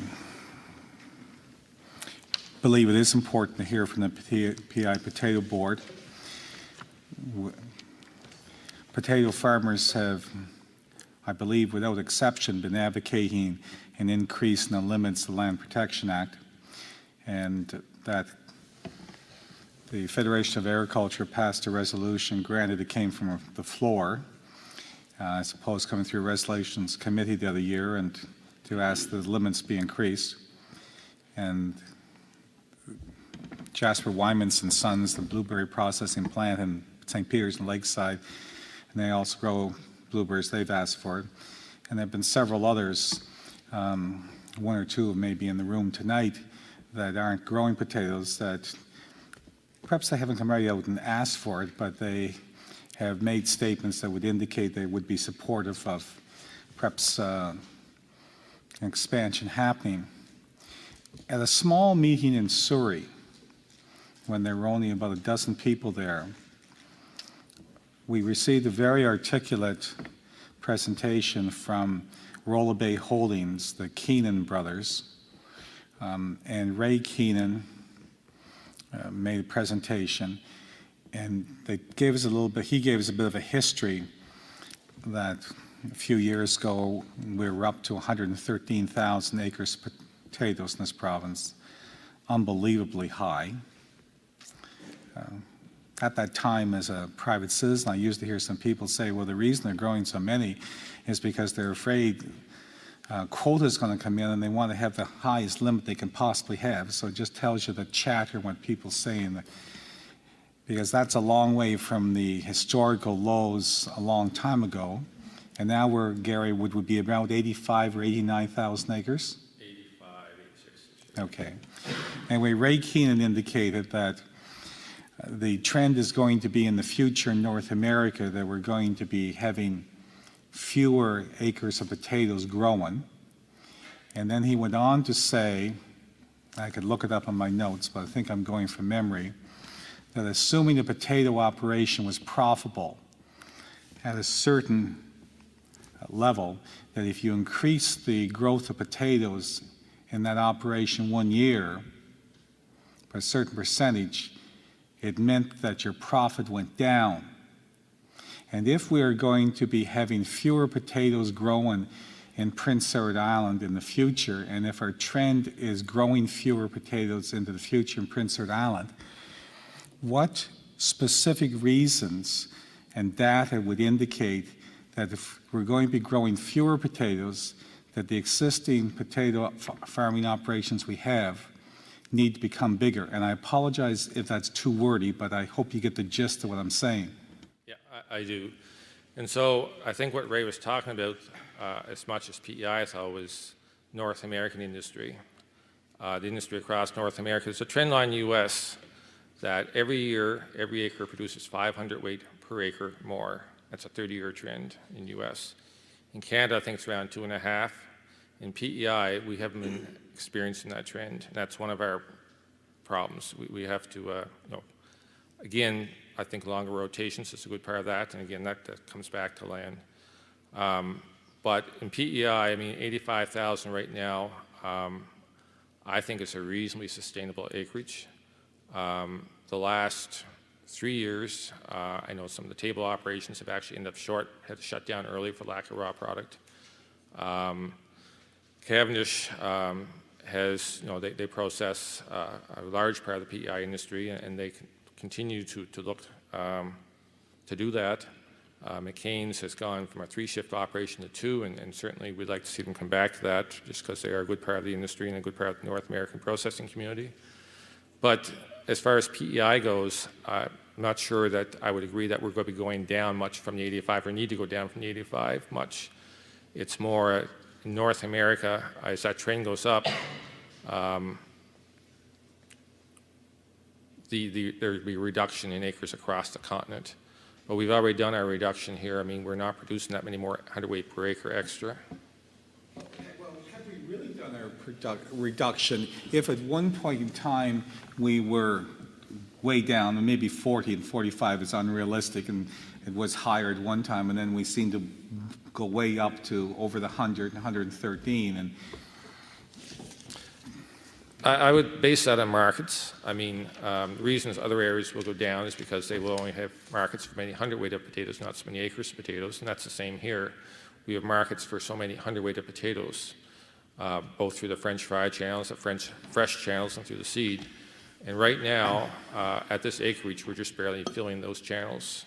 And so I guess I would argue with you that, at this point, until we have a great yield increase in PEI, that we are barely filling our channels right now, and we probably are where we can find a market for our crop. well, I hear you.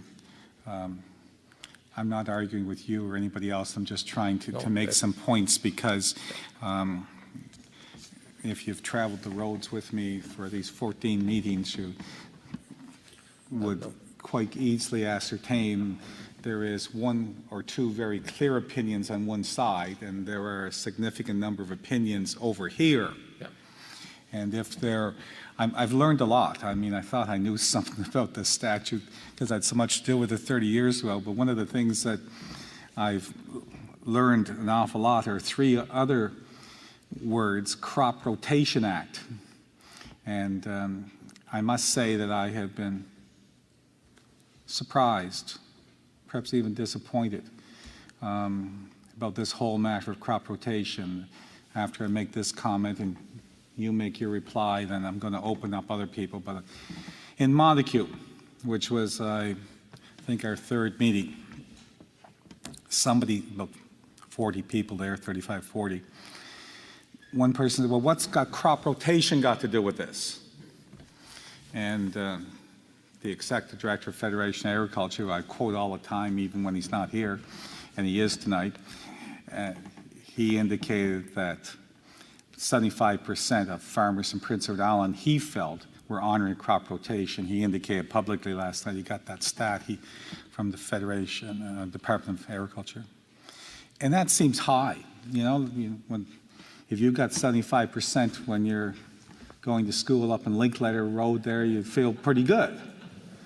And I thought the night that I heard that was pretty good, and I got driving home alone thinking about it, and I said, well, that's 25% they're in violation.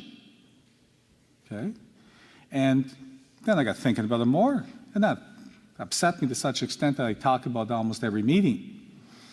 And then the other day, in preparation for the meeting last night, and in preparation tonight, I asked for about a 2 or 3 hour briefing session with the representative at the Department of Agriculture and crop rotation. And I got more knowledge on that than I want to know, because I just felt that somehow we need to do better in that whole area.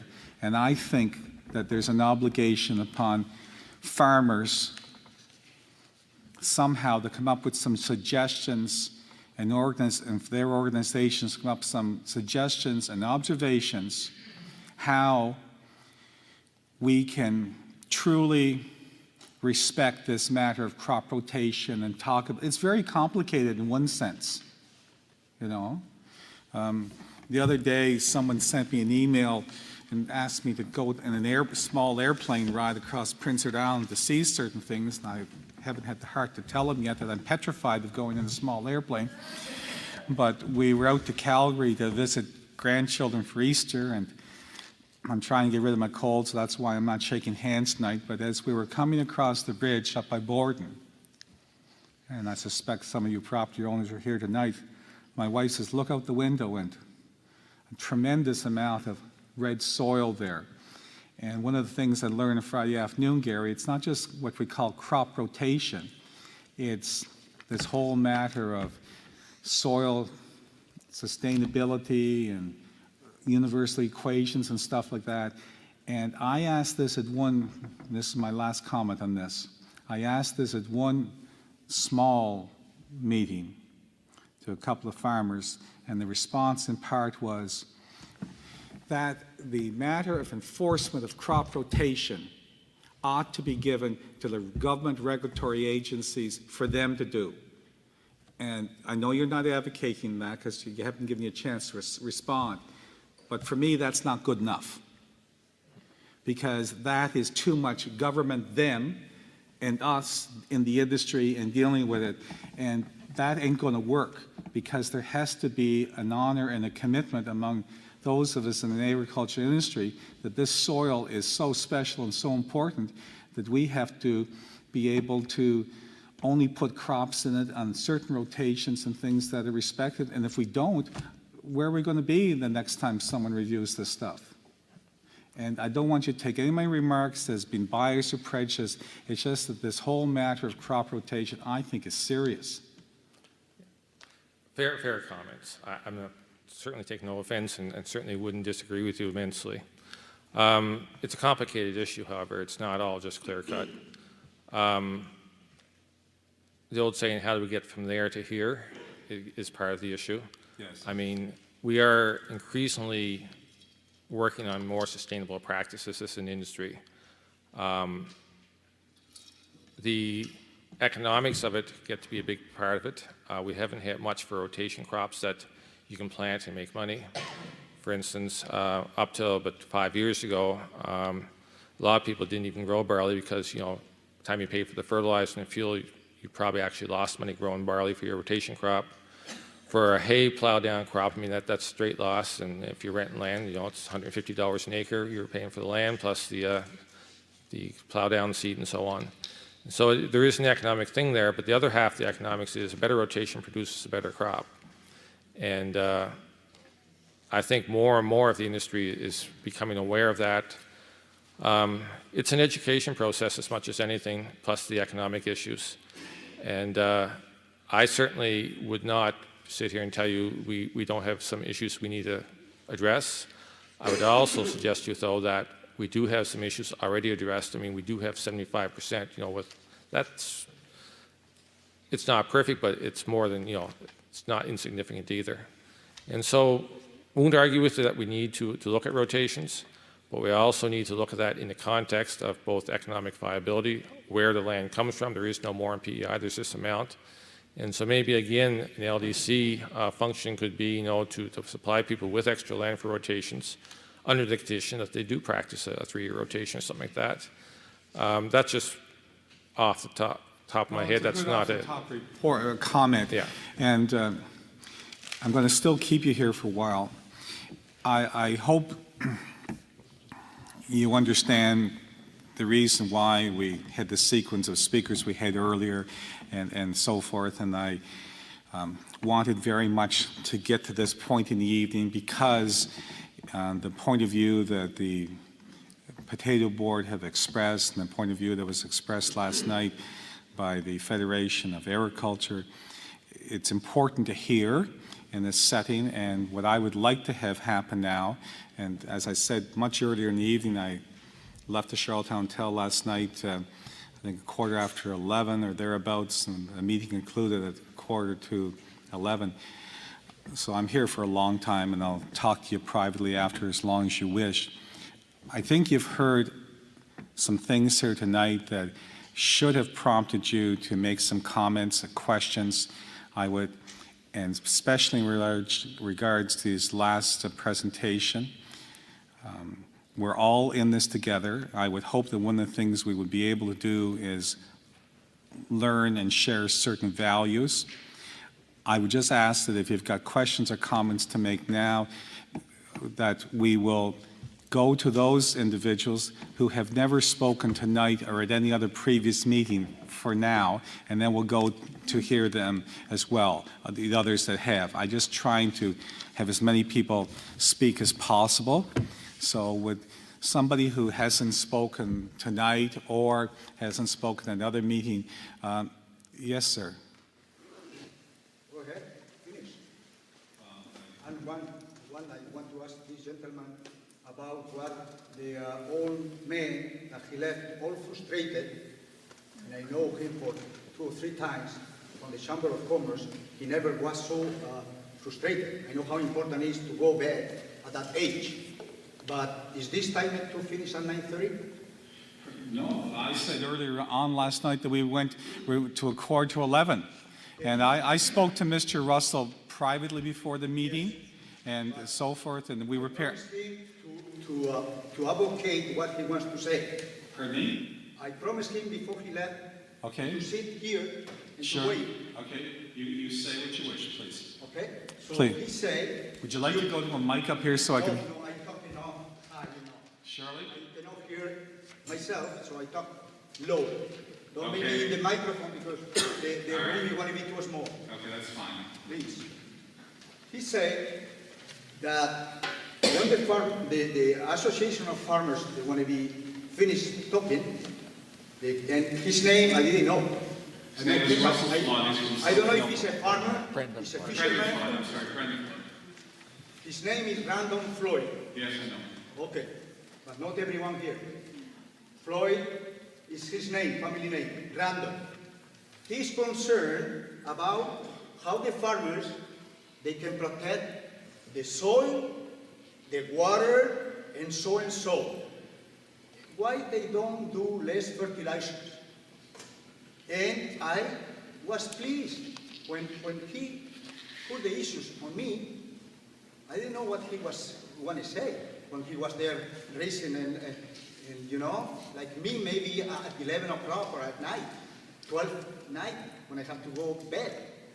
So I was very pleased to agree with him. He said that he's concerned and sharing totally with him. And he didn't mention about only fertilizer.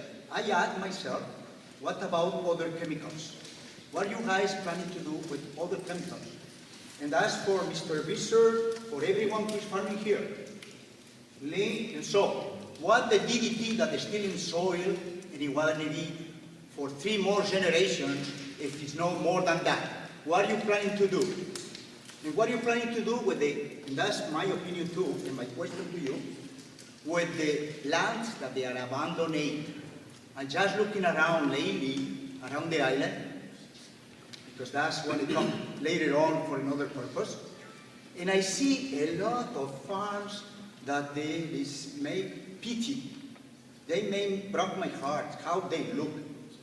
So it's good that if you have more acres and you are good stewardship, very good. Because those farms, they want to be in hands of some of those companies that are fracking or other thing with an F, and doing something else, dumps or other growing something that is not anything good for Mother Nature. So that's very good when you add more lands, but you have to be careful how you treat the ones that you add or you're renting. So what is the answer for Mr. Bloyd? The fertilizer one, I've spent the last week actually working on fertility and for our own farm. And when you take a crop of potatoes out of the ground, you're taking out a certain amount of nutrients. You take out 70 pounds of phosphate, you take out 225 pounds of potash. And if you keep taking that out and don't put it in, you're going to have land that won't grow anything in time. And so one of the things we're trying to do very much, I know on our own farm, and I think the industry as a general, is to find a balance to put in what we're taking out. Potash is a very easy one. You put in, put 225 down, you take 225 out, and it keeps. And we do soil tests. In our farm, we do every field every year. Some farms do it every rotation, and so on. But you can watch your soil tests and watch, what they're doing. The phosphates is a much more difficult one because it gets tied up in the soil. It combines with other elements in the soil. It's not necessarily available to the plant. And so we work very hard. I guess one of the things that we actually in our farm do every year is I take a row with fertilizer mix, 200 pounds of phosphates, another mix with 75 pounds of phosphate, and put it right side by side, and try to find as much difference. And I can't find too much, to tell you the truth. And so we've reduced our phosphate use immensely in our farm because of that. I've also just this week making arrangements to have phosphate trials done on our farm, where some researchers will come in and actually work with us and see what the optimal rate is. The nitrogen is a tougher one. Obviously, we're concerned about the wells, and that's a fair concern. To be honest about it. In the soil, we have two pests. One's called nematodes. They're a little microscopic worm, and they're natural. They're all over the place. We also have a fungus called verticillium wilt. And verticillium will get into the plants and clog up all the pores, the nutrient channels in the plant, and so it'll basically starve that plant. You see a lot of the fields dying off early in the fall. That's as much because of verticillium as anything.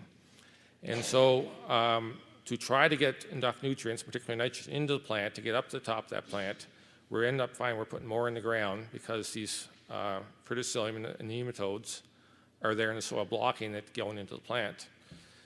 And to be blunt about it, what's done in other areas is fumigation. And that's what fumigation is for, is to get those two things.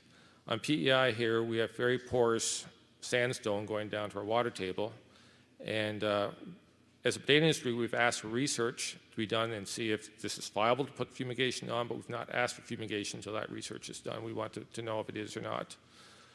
There's other things we have tools right now to do too. If we do go to fumigation, one of the options we have, because we're planting more and more GPS, which means this drill is going to be exactly to the inch in this spot.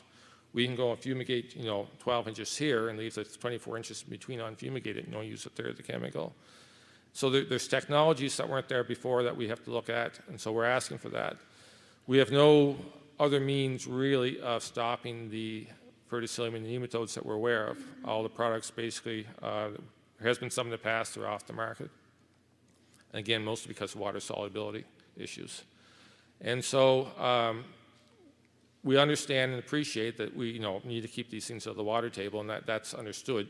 But the other half of it is, though, we are competing with those organisms. Now, manure and things like that will create competing organisms in the soil. And so, that is certainly one of the ways that we can reduce our verticillium and our wilt, but there's only so much manure in PEI. And unless you want a much larger, animal industry, and how to make that viable, I guess, we only have so much manure. And so we put on what we have, but that doesn't do, very much to the crop. So how do we do the rest of it? And this is the discussion right now on the nitrogen side. How do we get enough into the plant and still, keep things in the soil where they need to be? And so there is research being done on that. It's been looked at, but we have no answers. And so that's the nitrogen side of it. That's why we put nitrogen on. There's different forms of nitrogen. There's urea, which is more of a time release. It goes through a couple more stages before it comes to nitrates. We've got ammonium nitrate, which half it's direct nitrate and half is ammonium, which has to go through another stage. There's some new types I just heard of this week of encapsulated nitrogen, which is time release, so maybe you could put less of that in and have it timed out to where the plant needs it, not put a big wall up in front. So we are looking at ways to try to get our nitrates down.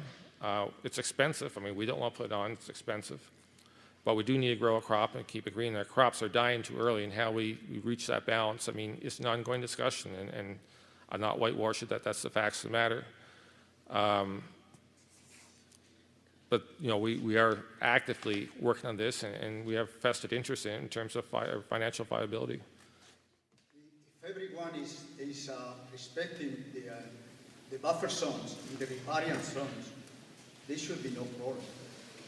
But it's as far as one or two or few, they don't respect those precautions, those measures, you're going to have a very bad publicity or bad, I don't know. It's already not good, And I love farming, and I love the farmers. Everyone needs farmers to live. But it's just for few that they don't do the right way. Well, then you have bad ground, or bad city. No, I respect that. It's a fair comment. That being said, when you get violations of buffer zones, most of us are pretty articulate or exact with our buffer zones and make sure we get the right amount.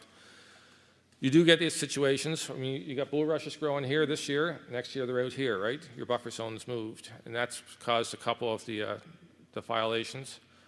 We have had, one fellow was turning a plow around his back wheel, flipped out into the bulrushes, and that caused another. We have had cases, I guess, to be real blunt about it, we had one on our own farm where we were told to rip out some potatoes. The problem was the soil was going uphill before it went downhill to the stream, and there's no way the water's going to go up over that hill, but the law said you have to be this many meters back, so we weren't that, so we had to pull that out.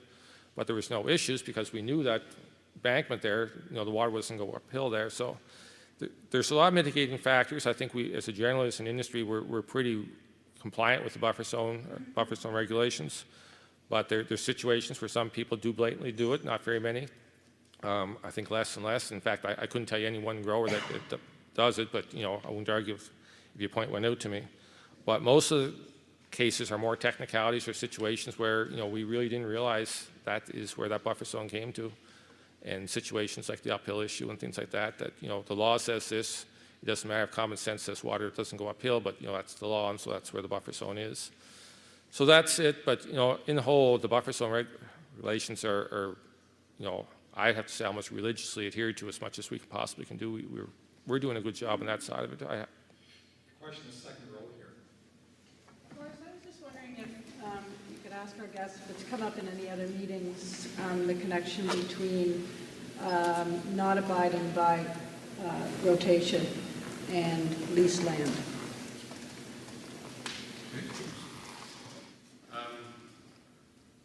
I'm not catching entirely the gist of what the question, sorry, it's just. There's kind of an undertone that leased land isn't necessarily taken care of as well as owned land. Okay. And then one of your recommendations was that, that you don't have to apply for this. And I was just kind of thinking, well, isn't that kind of the body's way of seeing who is where? That's all. Okay. No, okay, I understand. Thank you. The reason we made that distinction between long-term and short-term lease, if you have a long-term lease on land, you essentially control it. If you have a one-year lease, you don't control it. You can lose it the next year. That being said, most one-year releases would be renewed year after year after year. I know all our leased land, we have no contracts with people who lease land from it at home, but we've had some of the land for 50 years, and we do practice rotations and whatnot. You see what I mean, though? Yeah, no, it's, That guy that's not going to do that, it's Yeah. probably that guy that's not going to do it on someone else's land. yeah, it's a good point, and I appreciate the thought and where you're coming from on that. So there isn't any data to. There isn't data, but I don't, just from what I know of the industry, I don't think there's a big issue there. Once in a while, I will say, you will get a field that's been, someone has it 1 year for potatoes and gives it back to the grower, and then the grower does whatever. You can rent land that you're responsible for the lime, for instance, and rent land that you're not responsible for the lime and things like that. And so, you're not totally without substance what you're saying. I wouldn't argue strongly that, but I would say 90 to 95% of the time it's not an issue. Is that fair? Okay. Actually, I have two questions, one for you. Your 25%, where you said there's probably 75% compliance with crop rotation. The gentleman in the back, but Oh, the John Jameson. John Jameson. But he's in the room, Okay, don't worry. let me I use his name restate all the that. time. Because as a statistic, 25% of non-compliance, that would be the same as having 1 in 4 drunk drivers on the road, 25%. So that's not quite as good as it seems. My second question is for you, Mr. Carver. Sure. I really appreciate the chance to speak and to hear everyone else speak, but this particular government has a history of perhaps having studies, but not listening. There was a study about education, about the school boards. There were recommendations, and they put them on the shelf and didn't listen. Plan B was a done deal. Healthcare. Holy smokes. Also, a done deal. Islanders were presented with a fait accompli, meaning it's a done deal. So will they listen to your recommendations, or will they shelve them as they did for the school board education recommendations, the lack of even consultation over Plan B, the lack of consultation over health care? I appreciate that you're here, and I believe you're doing your very best, but will this government listen, given their history? Well, just before you leave, I think you should stand there. My friend, Okay. my scribe here, Patrick Carroll, would like to know your name. Rita Jackson. Yes? Yes. And the last person who spoke? The last person. Yes. Okay. Oh, yes. And You're in a different setting Yeah. than I expected to see you. and this was my school. Yeah. It's kind of Okay. cool. Well- My school, I went here, and we don't have the mobiles like we did when I was going, but my kids went here too. Yeah. The thing is, my name is Rita Jackson, Yes. originally from Kelly's Cross. I own property in Victoria, and I have a small 100-acre farm in North Milton. Sure. Okay? But I believe you, and I believe everyone here is mostly very, very honest and forthright.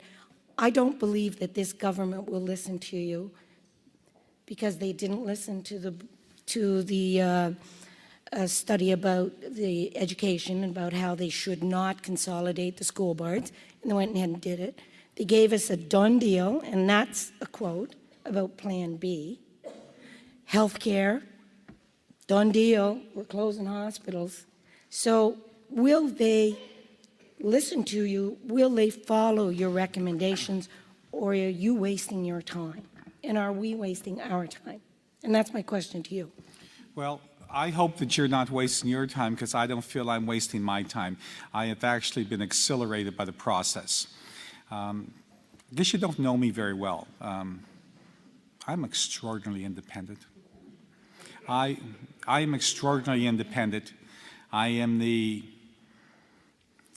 7th or 8th generation of the Carvers Direct. We were involved in the minor military skirmish in south of the border. We lost. We came north in 1783. I'm the first Carver direct that hasn't been a farmer. Okay? My mother's side of the family is from Murray Harbor, fishermen. They came and settled in what people call down there Gordon Island, but it's really Herring Island. Somebody changed it later on. And I have a special affinity with islands and soil. Sure, I'm a lawyer, but I married someone from away, Peter. She said, there's one condition on this marriage. And I said, oh, heavens above, what is it? She's from Halifax. I'm living inside of the city of Charlottetown. I said, okay, dear, fine. I thought it was going to tell me I can't be involved in politics. But from about the 1st of May until the 1st November, you can't find Horace Carver in Charlottetown on a Thursday or Friday or Saturday night. 9 times out of 10, I'm in rural Prince Edward Island, because that's where my gut is. It's the reason why a city boy became chair of the Rural Beautification Society and all that type of stuff. The question you asked is the very important question that was asked at the Adept Council breakfast. And I said, the Premier, when I was told that Cabinet had appointed me, and when I met with the minister who's responsible for seeing about the Lands Protection Act West Sheraton, neither one of these gentlemen said, you have to do this, you have to do that. It was, Horace Carver, you have a well-known history and interest in this particular area. Go off and listen and do your job and come back and make recommendations. That is what I was told. At the Adept Council breakfast afterwards, CBC radio reporter John Jeffrey said, some people think that it's a done deal, that you're here to do this and you're here to do that. I says, well, I'm telling you that that's not true. I don't know where you get your information, John. And second of all, if it was true I was giving those instructions, I wouldn't have done it. I am a member of the citizenry of this province because I want to be. That's a lovely response. However, It's the truth. It doesn't answer the question, because actually you can't answer that question. You can put out the very best, I know. most honest recommendations. And that's where we're going. And that was where I was going to part B of my answer, which is that in the type of function, and it is a good answer because it happens to be the truth, and some of you know me and some of you don't, but in the type of society in which we live, and we establish these types of inquiries, and it's been my decision how they've been conducted, the number of hearings and where they're located and so forth, as opposed to making a judicial setting. As I said at the Adept Council breakfast, all I can do is make the recommendations. It is going to be up to government what they decide to do. But I can assure you of one thing, Rita, the recommendations will not be hard to understand. You won't need to read them twice. And am I going to see that they're implemented? No. All I can do is make them, because I have no intention of putting my name in another a ballot, in order to see that they're implemented. That's the job for others to do. Yeah, sorry. Yes, the person, I guess, I'm not sure who was first. Roy, were you first? Thank you very much. Sorry. Yes? Your Hi, name? I'm Catherine Russell. Yes. I have a question for you. First of all, I do want to congratulate the Potato Board. Some of the information that you were giving us, it's pretty incredible for a tiny island, how much profitability there's been, and you said we're like, I think you mentioned 10% of the gross domestic product. And we've seen potatoes in the craziest places from PEI when we've traveled, you know, in remotest places in the Caribbean, and I think that's pretty amazing for this tiny little island. My question is, you're talking about wanting to increase the acreage because you need to be more competitive. And I'm wondering if it's not unrealistic when we have such a small island with only so much land and you're trying to compete with Washington and North Dakota.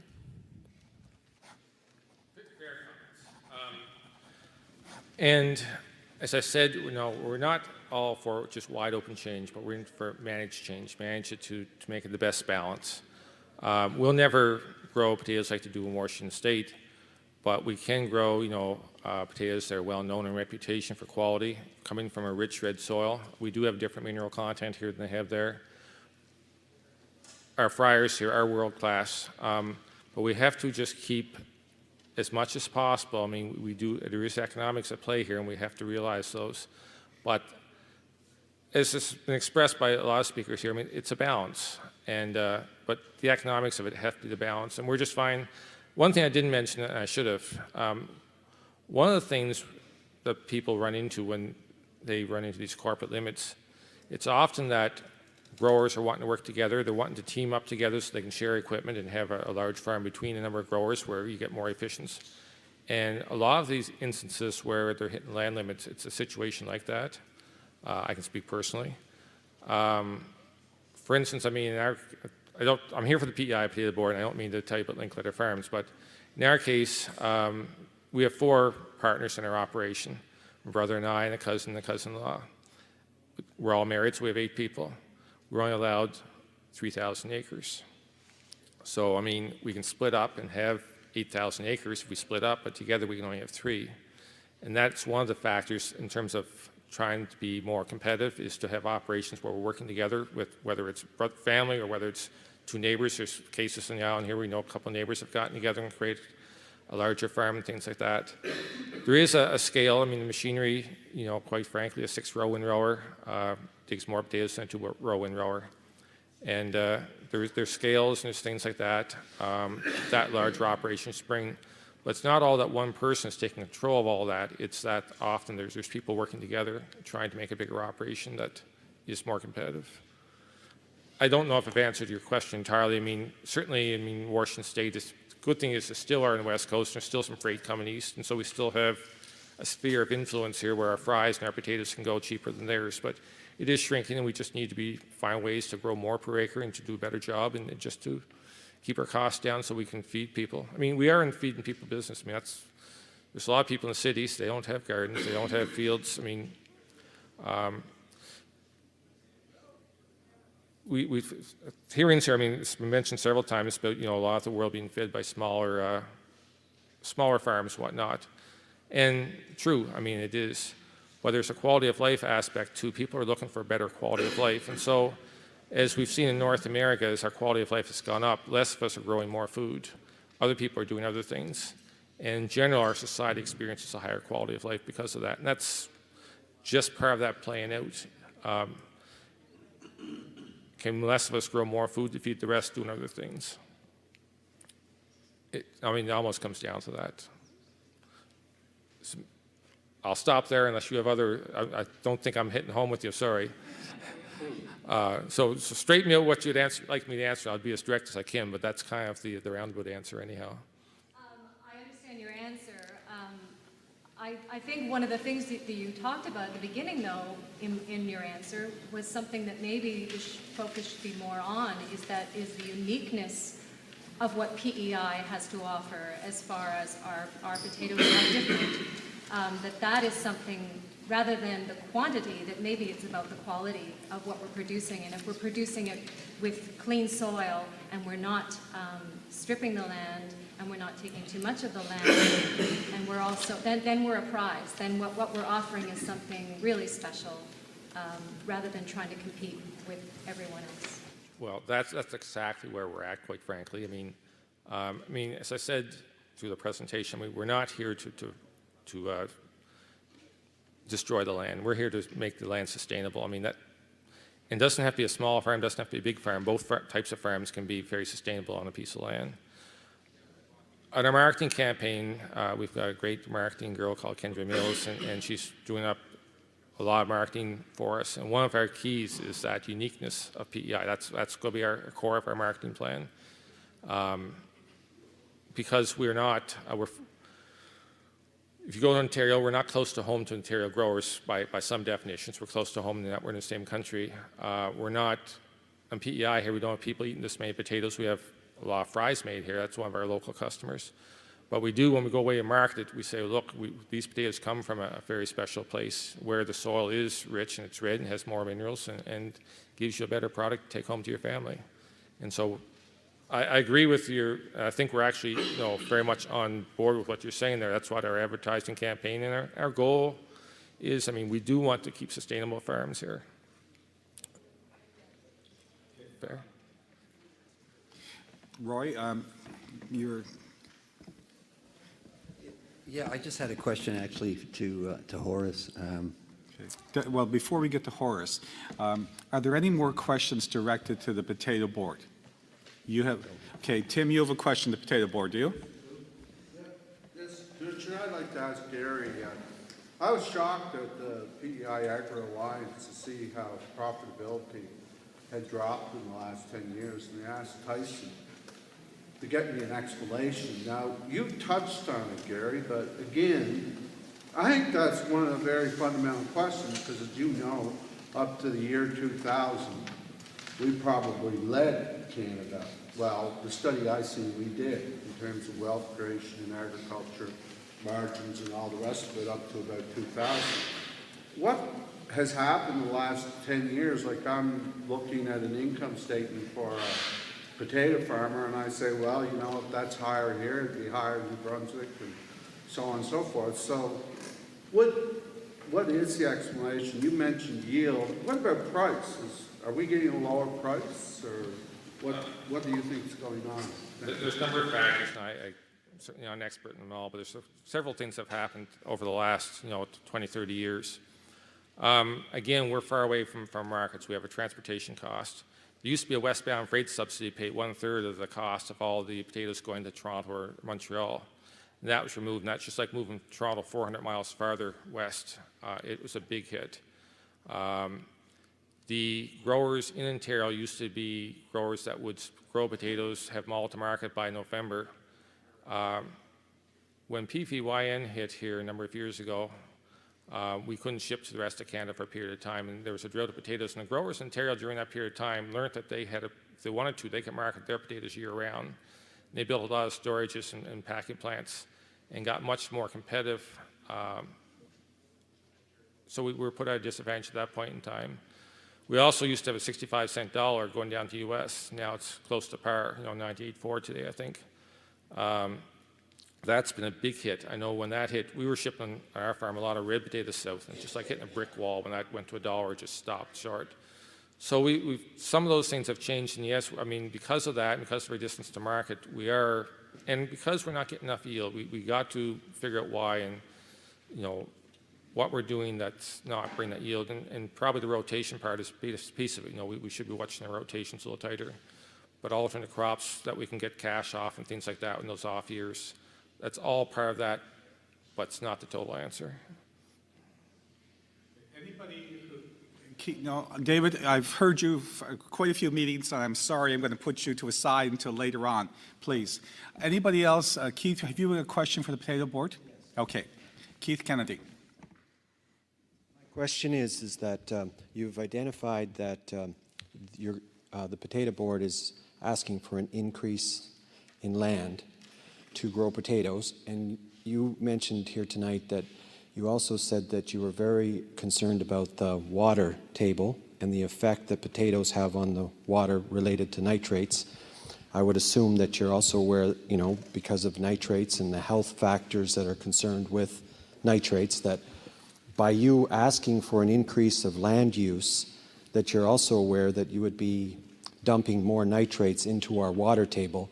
And have you done the research and the impact studies related to the cost of health care as it relates, we know we have increases in things like asthma and different types of health problems because of nitrates.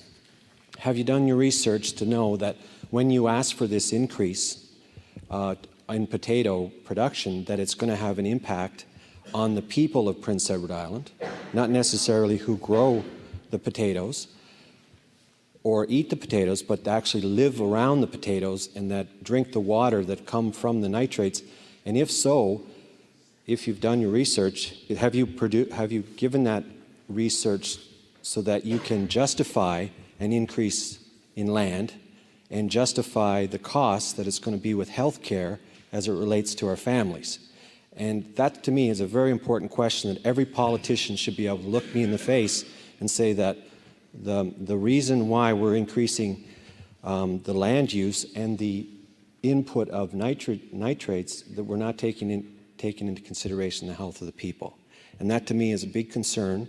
And by you requesting the use of more land and the dumping of more nitrates into the water, because you did mention that there would be more nitrates going into the water because of the amount of potatoes, that's a concern. And how have you addressed those concerns, and how have you offered the research to justify the increase in land? That would be my question. And that's a very thoughtful and fair question. Okay, first of all, we're not proposing we're going to increase our acreage in PEI potatoes. There's less farmers, it'll be bigger farms, but the rotations will stay the same. We're not proposing to go down to a 2-year rotation.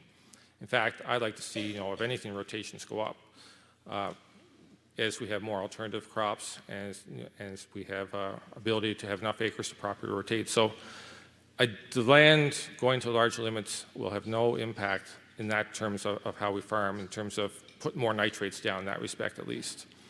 There are a few wells in PEI that do have levels of nitrates that are above where they should be. I mean, there's no sense sitting here and telling you don't, they do. That being said, we are not, as a province yet, in dire states for nitrates. It's a growing problem that we need to manage and watch and deal with. And the Department of Environment certainly has got a lot more numbers on it than I do. I'm not an expert on it, so you've got to take what I say with a grain of salt because I'm just a lay on it. But that being said, we are aware that we need to find ways to try to use less nitrogen on our crops, or find ways to get the crop to use more of the nitrogen we put down. Because it's not that we put more down, it's that we leave more, right? If we put 100 pounds of nitrogen down, and the crop uses 100 pounds, bingo, we got the problem solved, right? The problem is when we put 100 pounds down, the plant pulls 80 pounds out, and there's 20 left there. That's where the problem is. So our struggle is to find ways to use that full 100 pounds that we're putting down. There are some varieties that use less. Again, I spoke on the nematodes and fertilization. That's big. If we can find a way to deal with that, we can cut our nitrogen way back. But it's an ongoing issue. There's work being done on it. I don't have any particular research I can recite off to you, but it's not something we're trying to ignore, I guess is what I'm telling you. But at the same time, as far as the neighbors go, we're not proposing that we're going to put any more nitrogen on the fields than we are right now. In fact, if there's any way we can do less, we would be happy to do that. Best I can answer you at this point. I hope it's a fair answer to a fair question. Anybody else have a question to the potato board? Yes, ma'am.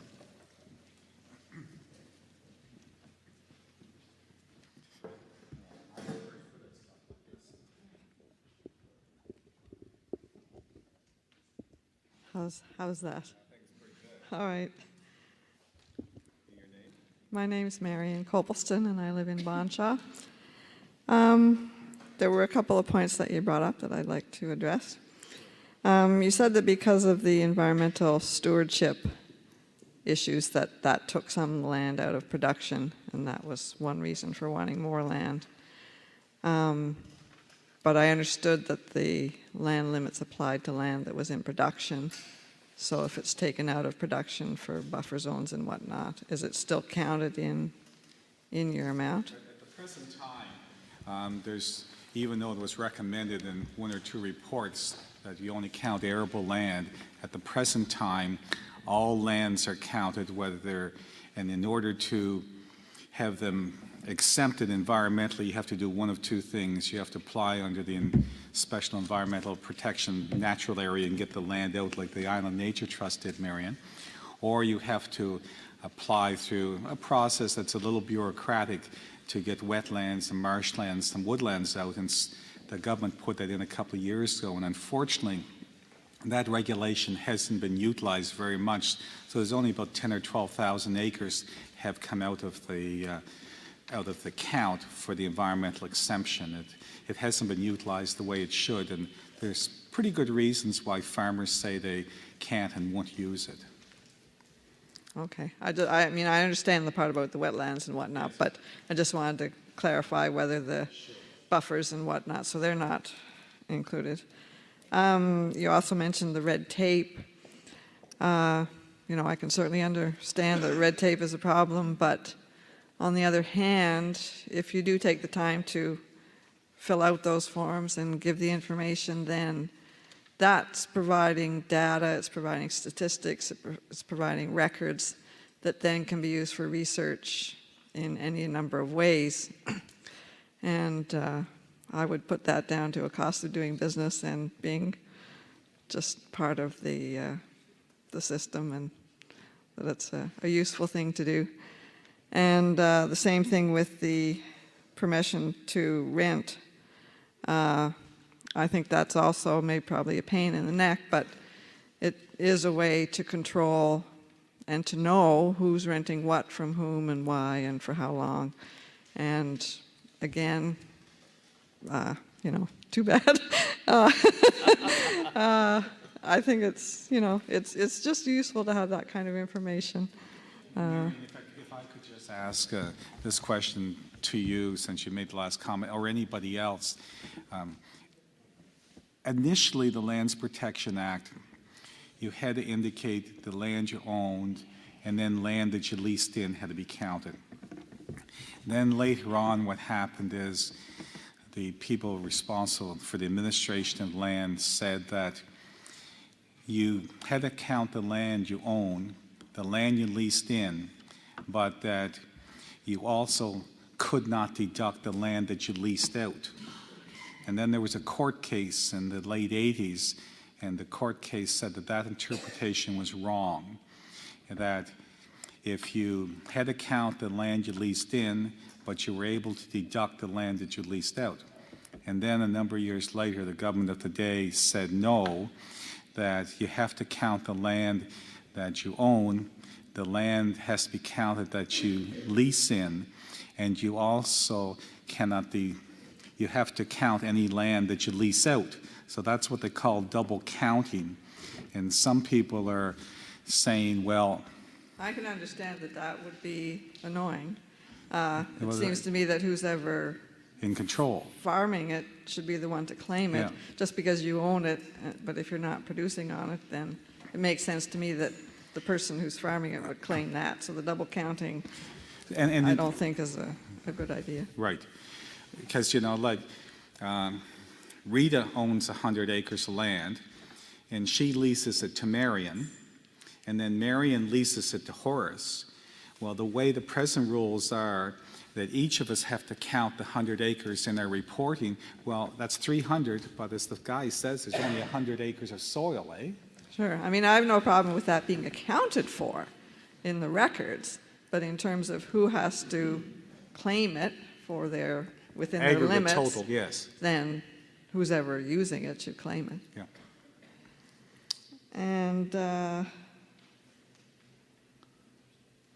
I just made a quick note about number 8, that the government should hold land from a retiring farmer. I think that's a good idea, and then make it available to young farmers. And the crop rotation essential, I totally agree. And along with other people who've said 75%, it's not that great. I've heard that, you know, farmers say, or neighbors of farmers say, that nobody's checking this, that it's a joke. I mean, 75% is better than that, but still the impression out there is that crop rotation is not being respected, and whatever resources need to go in to make the farmers more accountable, I think that should be part of this. And if you just say that you're complying, well, you know, how does anybody know that? There has to be some accountability. The analogy just made earlier, you know, to having 1 in 4 drivers on the road drunk, I'd probably make the analogy 1 in 4 drivers on the road speeding. That being said, it's still a problem you need to deal with, but it's not quite as bad as having 1 in 4 drivers drunk. And look, I'm not going to sit here and argue with you and say we shouldn't be doing better than that. I hadn't realized it's that low. I would have thought it's about 85 to 95% really. because most of the farmers I know are practicing decent rotation. And I haven't seen too many fields in my travels that are, but the statistics are what the statistics are.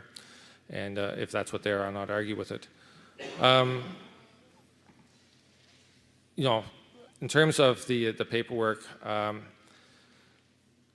we're getting to, like, you have no idea the paperwork you have to do to farm these days. I mean, besides the government paperwork, we got food safety paperwork, we have to record everything. And we get auditors come in at random intervals and check our paperwork and make sure we've done, you know, and verify things. And rather than do paperwork for all this government, I mean, year in, year out, over and over and over and over, an auditing system, if you want to make it, you know, so it's verifiable, you send auditors to 5% of the growers a year at random, or whatever, you know, seems appropriate. But that way, at least you've taken most of the burden out of the system, and you still can verify it with an audit system. And it's just, that's where everything else is going. Our food safety programs are that way. All our grading standards, like going to the states, we do our grades, and then the CPIC system, they come in and audit every so often, just make sure everything's up to where it is. It's all about auditing in the farm this day. And one of the things in terms of small farms, like this paperwork, I know some small farmers are close to going out of business because there's so much paperwork, literally, especially in the food safety side.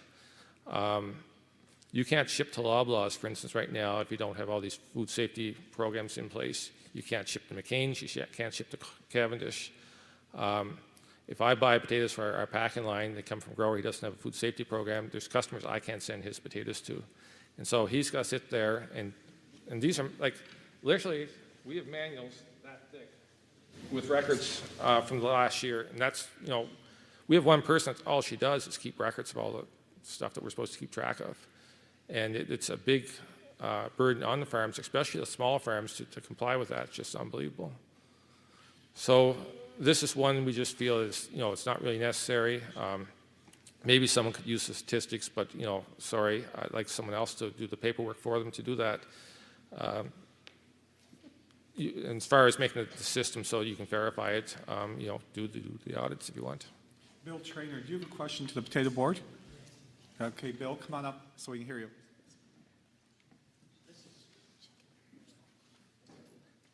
I'll make this quick. It's just a clarification question I have. In response to Mr. Kennedy's question about the nitrate levels, where he was pointing out that increased acreage means increased nitrates. Now, in your answer, and maybe I misunderstood, but you indicated that you're not proposing an increased acreage of potatoes. You're just proposing an increased acreage of land. Is that correct? Yeah. And maybe I misinterpreted you prior to that, but prior to that, you indicated that you have to remain competitive for the global market, and profitability is less than other large growing areas. So what are you saying? I'm saying same number. I mean, if you look at our growing, the chart we had there of the growers that have dropped out of it over the last, you know, 40, 50 years, we see less and less farms growing same or more or less acres. And so what we see going ahead is that we're going to have probably still less farms. I know 5 or 6 farms that get sold this winter. We're going to have less farms, but farms that are left will be bigger, growing the same number of potatoes. That's where we see things going. Well, certainly, if you get the increased acreage, you're going to have less and less farms. Which is the horse, which is the cart, eh? Yeah, right. Yeah, I hear you. You know, and one of the other points I want to make. Last night at the meeting in Charlottetown, I think the Federation, in their presentation, stated that you know, they're using figures like, and I think Horace may have mentioned it here earlier tonight, of Texas, of a farm 882,000 acres. Well, we don't have that number of acres. It just puzzled me that the size of this island, in terms of the limited acres we have, as to why we would want to increase farm acreage. Well, the thing is, I mean, so we've had a Land Protection Act now for 30 years, and where have our farms gone? I mean, our farm count's gone down even with the Land Protection Act. So it's not a matter of making it so that we have land for small farmers, which is a good idea. I don't argue with that, but there's a natural reduction, or not natural, but there's an ongoing reduction in farms and PEI. And that reduction, I mean, there's a trend. If you look at the trend, it's gone like this, and it's going to continue on. And right now, we've gone through 30 years with the Land Protection Act, and we're hitting up a limit here where this growing trend of farms to combine and grow bigger is run up against that limit, plain and simple. It's not what it was 30 years ago. The farms aren't as many head counts as were 30 years ago. The farms are growing more potatoes than they did 30 years ago. The equipment's bigger. The economies of scale are different, and so we just got to accept that reality. Again, manage the change, and right now change has occurred, and how do we manage that and keep the farms viable? I guess that's what we think is needed. Roy Johnson now wants to ask a question to you. Yeah, I just have a question. Have you looked at the profitability of the different size farms? I mean, you've given us a global statistic, and you've said, you know, that it's getting worse and worse. But have you actually looked at the specific farms? I mean, to see which ones are more profitable or which are less profitable? Yeah. I don't have a slide. Last night, the Federation did a presentation, and they did have a slide to that effect. I hadn't seen it before myself, but it showed basically the smaller farms were usually negative margins. And as you get up to certain sizes, they start going to the plus side of the ledger. And so on average, larger farms are more profitable, excuse me. Okay, so but do you see any limits to the growth then necessary to sustain the profitability in potato production? To me, it seems like there's going to be no limit. I don't know if there's going to be no limit or not, but certainly we are continuing in a period of flux. We don't want to see the island just one big farm. I mean, that's not the goal. And that's why we support the idea of the LDC to try to get new growers into it, the bottom level, and work up, because the LDC 1, I mean, it put a lot of farms into operation, and happy to see new viable farms take place and grow, but just the trend lines, people, machinery's bigger, can do more acres, and that's where people have gone. It just seems, though, when you're competing eventually with Wisconsin and all these other places, you know, you're just going to have to keep getting bigger and bigger. And I agree with Catherine. I think you have to look, and you did agree, you have to look at other ways to increase the profitability and not just increase the size. It's just part of the package. Like, it's certainly not the be-all end. No, I think it's a change in headspace. I think it's a change in how you look at something, don't you think? Like looking at niche marketing, looking at diversity, looking at crop rotation, looking at improving soil fertility. You know, all those things are critical elements, and not just getting bigger. Yeah. Getting bigger might be simpler. It might look simpler. It might look like the solution, but maybe it's not. Because to me, it's never ending. I would agree with most of the things you said there, but I still think, you know, the size of farms is part of the package. I mean, niche markets have been touted as, you know, a great thing, and look, they're great things, but what's the definition of a niche market? It's a small market, and if you get everybody going to niche market, it's no good either, right? Yeah, but even diversity, like really looking at diversity, to me means economic diversity, more, you know, like these guys who are growing all these potatoes that are rotting in their warehouses this year. You know, it's like maybe if they grew something else, they wouldn't have that multi-million-dollar loss, you know, that probably gets paid by the insurance company or the taxpayers. Anyways, I've got a question, one last question, okay? For both of you, actually, because I think it's the critical part of, the critical question to me. You know, if you look at the intent of the Land Protection Act, it was to provide steadfast stewardship, to preserve the protection of the island's ecology, the environment, and the lands. And it seems to me like, how can we have steadfast stewardship if we don't have any land policy, if we don't actually have an official policy that's implemented for land use covering the whole island? How can we ever have any kind of steadfast stewardship? And the fact that we want to increase do these little things, you know, within no system, we have no umbrella, we have no plan, and we're just twiddling around. We're going to change this, we're going to change this, we're going to change this, without having a plan and knowing where we're going and why we're going. So that's my question. Can we have steadfast stewardship without comprehensive land planning for the whole island? And I'll ask that to both of you. Thanks, Horace. Look, I think we can. I mean, the potato industry, from someone sitting outside looking into it, you know, it's a black box, right? You look at it and say, well, they're growing a lot of spuds and doing this and doing that. From the inside, we are doing a pile of work. I mean, as an industry, I mean, we've just took a bunch of growers' levy money and go put it into research to try to find better ways to do things. That's part of our stewardship.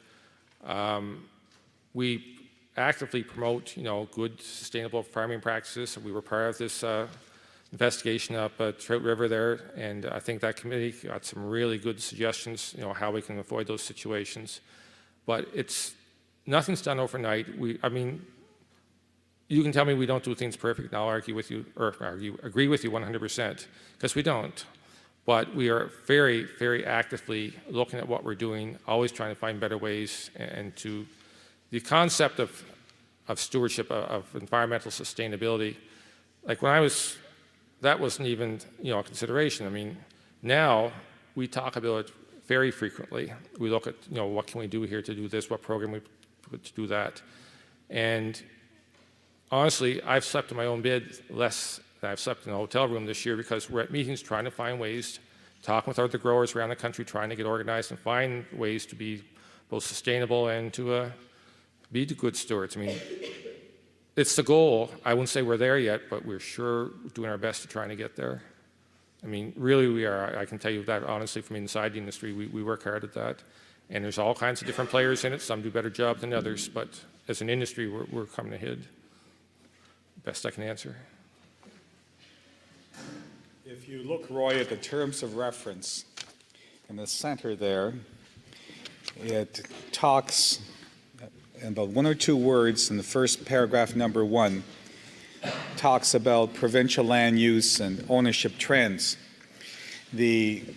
Over the years, there have been various commissions. There was the Raymond Commission, there was the Boylan Commission, there was the Round Table, and then a few years ago there was the Justice Thompson Commission. And basically, one of the main issues in these various reports, chief, the last one being the Thompson Commission, is that Ralph Thompson recommended that the buffer zone that presently exists around Summerside and Cornwall, North River, Stratford, and Charlottetown basically extended the entire province until such time as there was provincial zoning across the entire province. Now that is an issue that no government has wanted to address, including the government that I was a member of about 30 years ago. And that is an issue that has many, I know some of you think the meeting's been long, but that is a topic that is in many ways at the heart of future land use in Prince Edward Island. Okay? It is not my primary jurisdiction and responsibility, because before I was appointed, the government saw fit to appoint a land force task force committee headed up by Mr. John Handrahan, and it has announced that it is going to be holding public meetings on those various matters in the next number of months and weeks. By the time they make a report, my report is already going to be done, because I'm steering in on the Lands Protection Act, and that is my responsibility. I have some thoughts on it, and you never know, I might get tired some night and scribble an extra paragraph in my report. However, no promises. That is not meant to skirt your issue, but to do what Horace Carver said. It's an important issue that others have addressed at various bodies, and it hasn't been comprehensively addressed. And when you get into that discussion, if you think the discussion on the Lands Protection Act is complicated, it's nothing compared to that issue whatsoever. And one of the matters, like for example, to be very personal about this for a moment, in the community of Hazelbrook, where I grew up, and I was pretty proud of living in rural Prince Edward Island because we were the biggest landowners in the community of Hazelbrook. We had 3 farms, and they totaled 180 acres. We were the biggest property owner, okay? And my father wouldn't sell a square inch of land because he didn't want people from the city coming out there and him having to squirt around and survey and complain about what he was doing in the soil and everything else. So the net result was, on a secondary road called the Gay Road, we saw the farmer across the way subdivide 10 or 15 lots along the road and got his money. And when my dad needed some money to eventually go retirement in life, he'll be 94 next month, and he's in poor health, we were in the buffer zone. And he got 1 lot and another lot off, and the rest of it was that. And he couldn't do one earthly thing about it. And this isn't the first province that had to address issues like that. But one of the heart that you get to is that if people want to make sure that something is in agricultural use, then maybe one of the things that has to happen is governments have to buy those development rights and pay the people who gives them up. At the same point in time, I don't know why government has to do everything. The premier that I was a member of cabinet, he said that if the people want the government to do everything for them, to do this and do this and do this and do this, then that government has to first of all be strong enough and powerful enough to take everything from the people in order to reallocate this and wealth and everything else. So somewhere along the line, I think it's necessary that some of us have to open our wallets and say that we are standing, and this is important.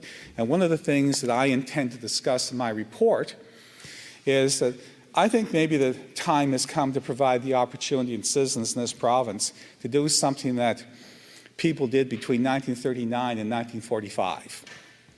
And they bought victory bonds.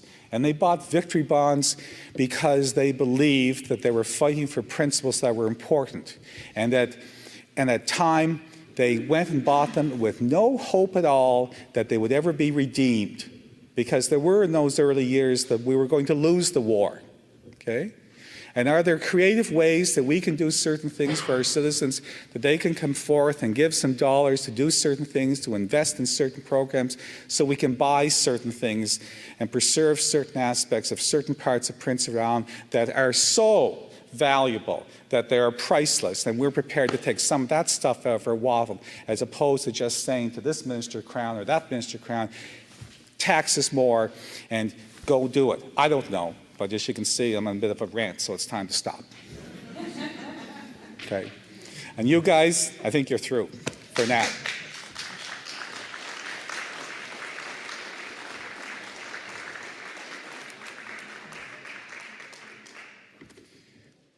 Okay, Allie. Horace, is this on? Oh, there we go. We're going to get you on. I just wanted to say in response to the lady here that asked the question that you couldn't answer, I think maybe she asked that question because she doesn't know Horace Carver's work. I know Horace Carver's work, and in my opinion, if the present government wanted to conduct this so that it was to be ignored, they would not have put Horace Carver in this position. Thank you.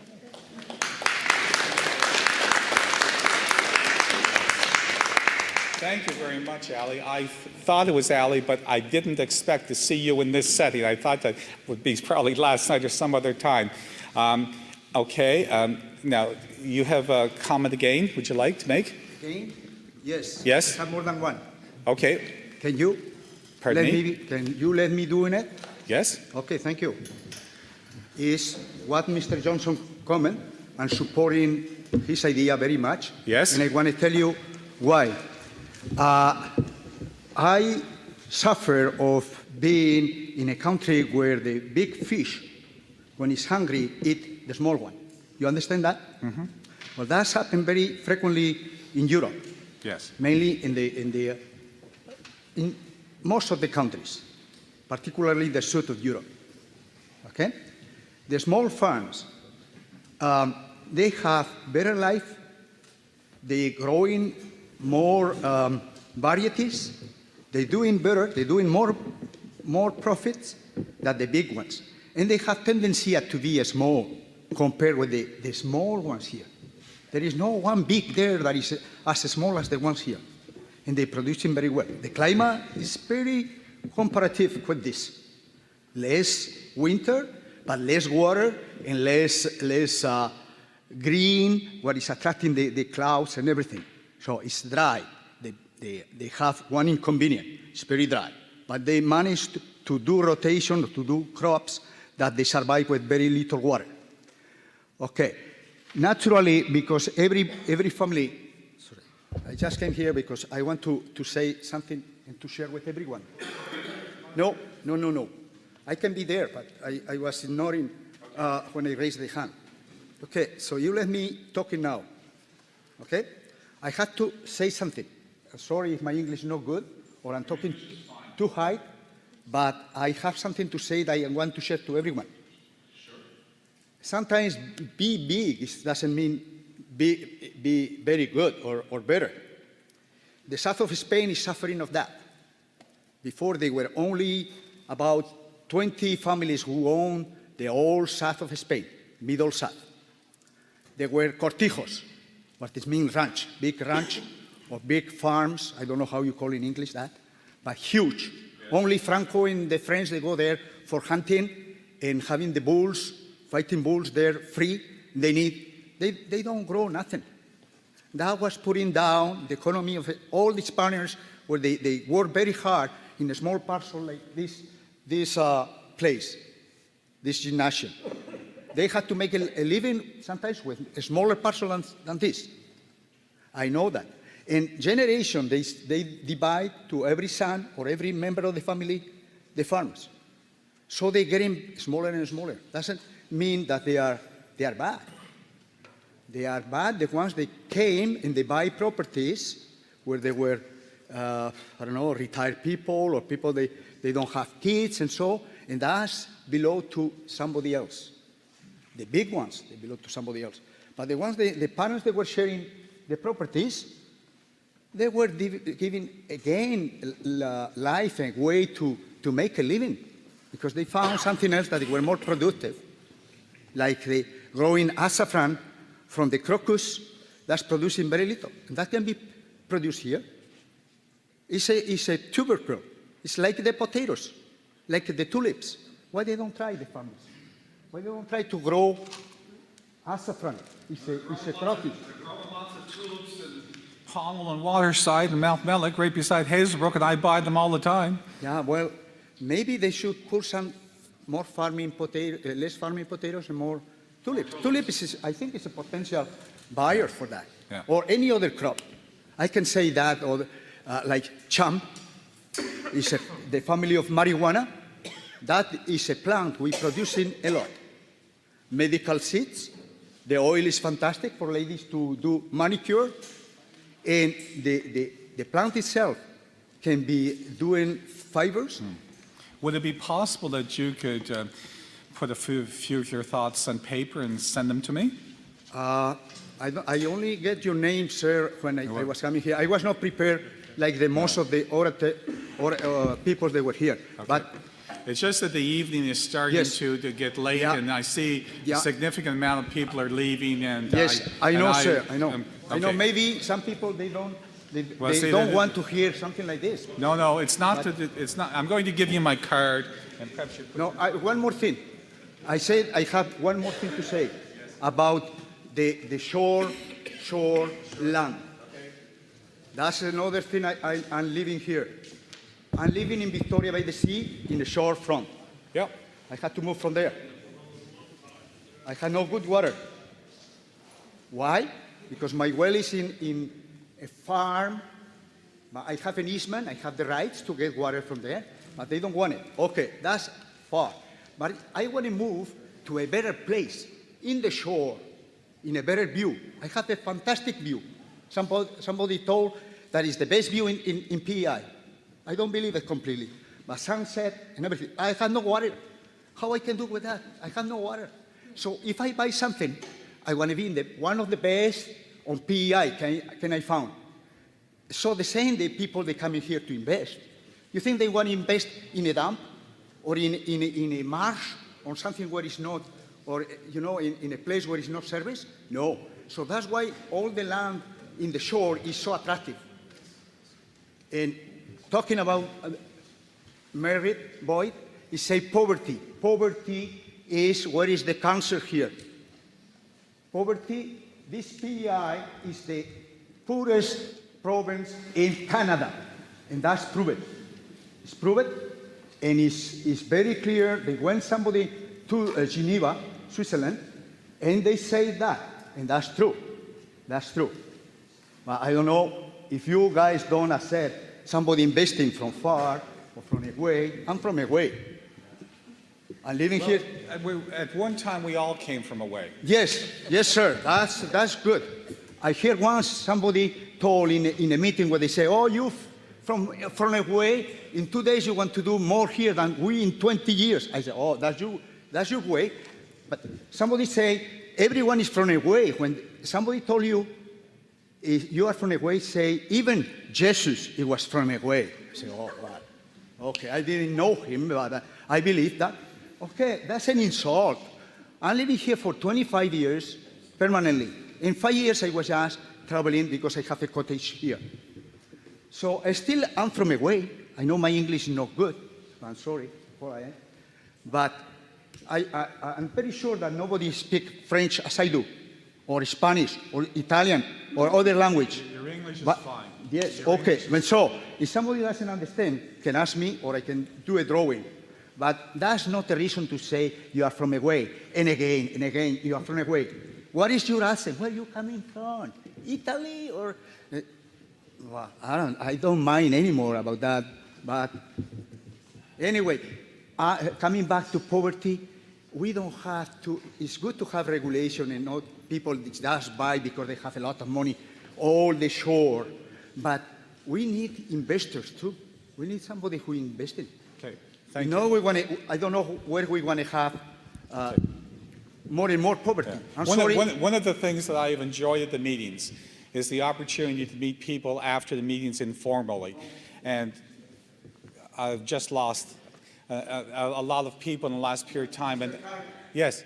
I'm old man too, not as Mr. Boyd, but very close. And for 3 weeks, I'm sleeping very little. I had to go to bed, but I wait to talk to you. Oh, yeah, sure. I'm here. Thank you, everyone. Okay. Now,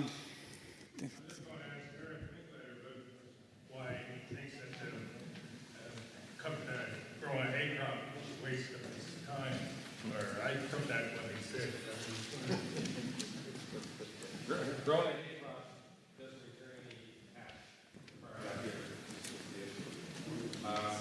You sell the hay, you take your full nutrients away, 60 pounds of potash cut of hay. So if you'll do that, then you block the cash value for that year. It's not that it's a waste, it's good for the soil, but just in terms of bringing money to the farmer, it doesn't do that year. Well, I think it's probably how you handle it, Eric, because I've been using plow downs when I was changed over from chemical farming to organic.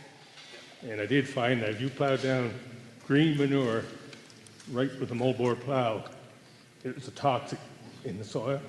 Where if you cut it first, leave it mulch or wilt for a few days, and then work it in the soil. But how soon do you start harvesting your potatoes? Berries is ready to be harvested. So you have some that's harvested before the end of September. So what do you put on that ground? What I often do is go out with a broadcast spreader, put barley in it, just spread it before we dig it. Yes. Then it'll come up. But that's the first planting, some extra, the stuff that comes out of the chaff and the stuff, you can go and spread that on the crop before. but it comes a period of time it's just not viable to do that, the longer-term varieties, longer season varieties, sorry. I know, if you could. I need, David, Ling, I need a few minutes to ask some questions here. With the greatest respect, I understand what you're saying, but I'd like the conversation to carry on afterwards, okay? One of the things that I need to ask you, is that I want you to look at your long sheet of paper there. And we've had a pretty good discussion tonight in number 1, the land limits, and talking about ownership trends in rural communities, and had a good discussion on red tape. And 4, it's hard to have a discussion on, except that some of you have made suggestions that are important to you, and therefore they're important to me. You've heard me speak a little bit. I need to have about 5 to 10 minutes of your time on item 3. Item 3 is an important matter, and it has gotten very little attention throughout these public meetings, except when I address it. And legislative concerns that have arisen involving such issues as land holding limits as they apply to utilities. This is the scoop, guys. Is that several years ago, Iraq decided to count as part of its land holding limits, not just what you own or not just what you lease, but whether you have easements. And if I was to have a cottage down along the water about a mile from the road, and I needed electricity, and I own the cottage lot, Maritime Electric says to me, Carver, we need an easement 66 feet wide from the public road down to your lot. Okay? And Iraq is saying that that easement to bring electricity down to Carver's lot is part of the land holding limits for Maritime Electric. And the net result is that Maritime Electric and perhaps Bell Alliant, that they're getting very close to their limits. Now, I've raised this in several suggestions, and at various meetings, no one has really talked about it on their own initiative. And one of the comments made in Montague was, exempt them. First Charlottetown meeting says this stuff should be exempted. And I think an awfully good argument can be made for that. One person, Reg Phelan in Montague, said, unless, of course, you're having a major transmission easement line and we'd like to have environmental assessments, well, I believe that there are ways to deal with that. On the other hand, you have to say, well, if you do that, then are there ways of getting around something? In other words, maybe someone comes along and says, well, I'm not going to lease this particular area of land. I'm not going to own it. I'll just take an easement for 500 years over 200 or 300 acres. So that would have to be a qualification. But I really would appreciate it, guys, if you'd give me quickly your comments on what I've talked about the utilities, because that's one of the things that the government is expecting me to comment on. Yes? How about exempting the easements to individual properties? For electrical companies or telephone companies and so forth. That's a good suggestion. Do you think that easements should be counted in for electrical companies and telephone companies? Yes? Are they counted in? No, they're counted in. But if Maritime Electric are going across our property, we have to give them an easement, Yeah. 66 feet underneath that power line. Yeah. If they're going to count it in, then we able to count it in. Right now you're not. Morris, Margaret. do you realize the government gets revenue from all those power lines that run, and that's why they're so anxious to get a reading on that? No, I don't really think that was the reason the government asked for that. I think that it's becoming a concern. I think it's equivalent to sort of like the Island Nature Trust. They're up to their limit and they want to make sure that people are following the law. I honestly believe there was a legitimate reason was being asked, and I'm trying to legitimately form. Well, I have some own opinions, but I'm hoping to get others. Well, where I'm looking at it is where they're running from these wind farms. Yeah, and I know, because I've heard you on several occasions at other meetings, Margaret, and that. I know, I didn't want to get into it. No, and I don't want you to get into it. And what we'll have to, I think I'm going to have to do something very specifically about windmills to exclude that. Could I finish what I'm saying on this? I have a question for easement. Okay, here's the question on easements. She say about the windmills. What about the radio diffusion towers easement? What type of powers? The towers that they diffuse electrical radiation, like Cell towers. Okay. Well, the question relates to utilities. utility. That's a utility. Well, maybe it is and maybe it isn't. The way I'm going to write the report, I think I'm going to specify some options, government, and if they want to exclude and include them in the utilities, they can. Do you use the computer, internet, Poorly. cellular phone, Oh, yes. radio, television? I think it's a utility. I haven't watched much television recently. Maybe it's not a utility. Okay. All right. Now, I want to go on a little bit further. Application thresholds as they apply to multiple owners. That's the one part of this document I absolutely do not understand. And that's why I asked the Executive Council Office to provide explanation of it. The head of departmental solicitor provide the explanation, and this is the situation. At the present time, it's possible for somebody here who has a piece of land, say 50 acres of land, and maybe 1,500 feet of water along, that I want to sell it. Okay, like say I'm the owner. And I sell it. If a person's a non-resident, they're going to have to go through IRAC, they're going to have to go through Executive Council to get permission to do that. However, if you subdivide it, then you're going to have to go through IRAC and planning department and all that type of stuff. Now, if the person who's going to buy it says to themselves, well, what I can do here, I can put about 10 people's name on the deed, and I can have a husband and wife and some siblings and parents of the people, and I can have enough people on so it's all less than 5 acres and all less than 165 feet. And then what I do is after I get that all done, then I start conveying documents to certain members of the family, because the regulation says at the present time that a husband can convey to a wife, but you can't convey to a sister-in-law, you can play to a brother and all that type of stuff. Now, there's some people that feel that quite strongly that that is wrong, although it's legal. There are other individuals who feel that you should, if you made too many changes in that regard, then it denies families who live in Prince Edward Island the opportunity to convey to members of the family outside. Comments? Doesn't the land have to be divided before the names go on, though, Horace? No, it doesn't. Because you have a... That's part of the purchase. Yep. Yep.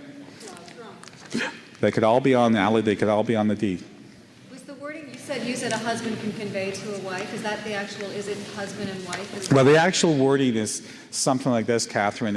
It says that it's possible for a person to convey to a spouse an ancestor, so that'd be like a parent or a grandparent, a descendant, which is going down, or a sibling going across. And so what I've done is I've just described a little scenario that it's possible for someone to go through about 10 different deeds, a non-resident, get the property in their own name without having to go through IRAC or after going through Executive Council. That's happening now? It can, yes, Carol. Yeah, it does. Well, if you say, okay, well, you can only have one name on this deed, then they all get together in a corporation. Well, then you have to, if it's a corporation, you have to apply to Executive Council. I think there are certain ways that you can deal with that, and some of those ways can include that you have to own the property in that situation for a certain period of time before you can convey back. You can't just convey it 1 minute, the next minute, and all that type of stuff. Okay. This was a direct question the government asked because they've experienced some difficulty in that particular regard. Okay. The other aspect that they've asked is information and deeming requirements for nonprofit corporations. There seems to be a little bit of confusion on that point, and that with profit corporations, you have the shareholders are for profit. Our government made it in 1980-81 that any Prince Edward Island corporation, the shareholders had to be publicly listed so you could find out. When it comes to like non-profit organizations, charity, religious, and education bodies, then you don't have shares, you don't have individual members, and it's much more complicated. And I must say that I have been surprised that that matter hasn't been raised except in one or two oblique references through these entire hearings. It just hasn't, and I'm surprised that that hasn't. However, Wellington may be the catch-all. All right. Comments, questions? Are you a lawyer? I am.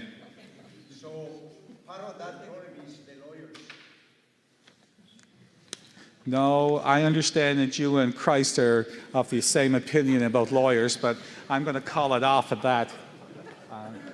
Did I hear you say you didn't understand what I said? Yeah, I said if you had to spend more time on that and not the damn potato board, I might be able to answer you about it. I can't.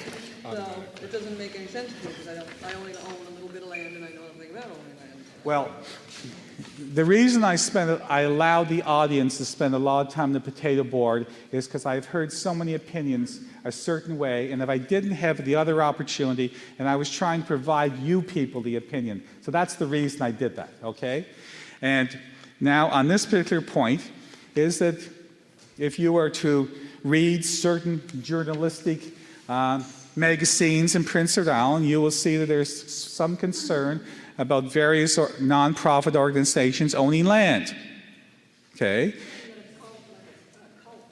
No, I'm saying like a co-op or a church or an organization, whatever, is that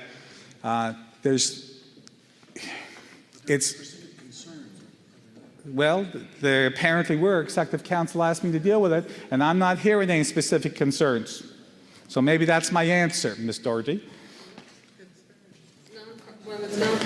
Well, there is, in my opinion, a misunderstanding by some people.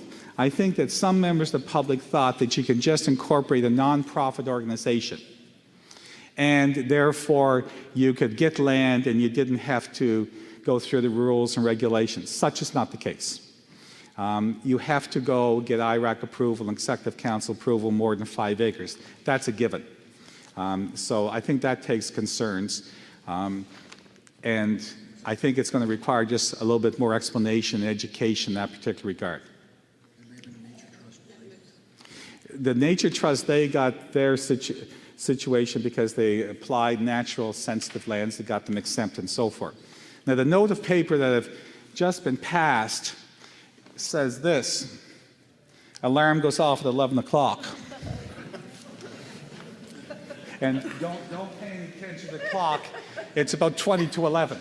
So I guess anyway, I wanted to thank you, and I'm sorry if some of you think that too much time is given to certain things, but having been at 14 meetings, I can tell you that for me, it was very helpful to see and to hear the exchange with the potato board, who had done a fair bit of work here, good work, and to hear your comments and questions, and I found it very, very helpful. Mr. McPhail, nice to see you, sir. How are you, Eric? I'm just fine, thank you. Good. I certainly appreciate your evident durability. I'm just pointing out, I'm a little disturbed about this incident or this exception of defeating the purposes of the land limitation in which an individual buys a tract of land and he later on, and in the names of various relatives and so on. Now, isn't that a surreptitious way to defeat the purpose of the legislation? Well, first, and as such, is that not a loophole that should be closed somewhere along? Well, maybe that's the reason why the Executive Council asked me to comment on that.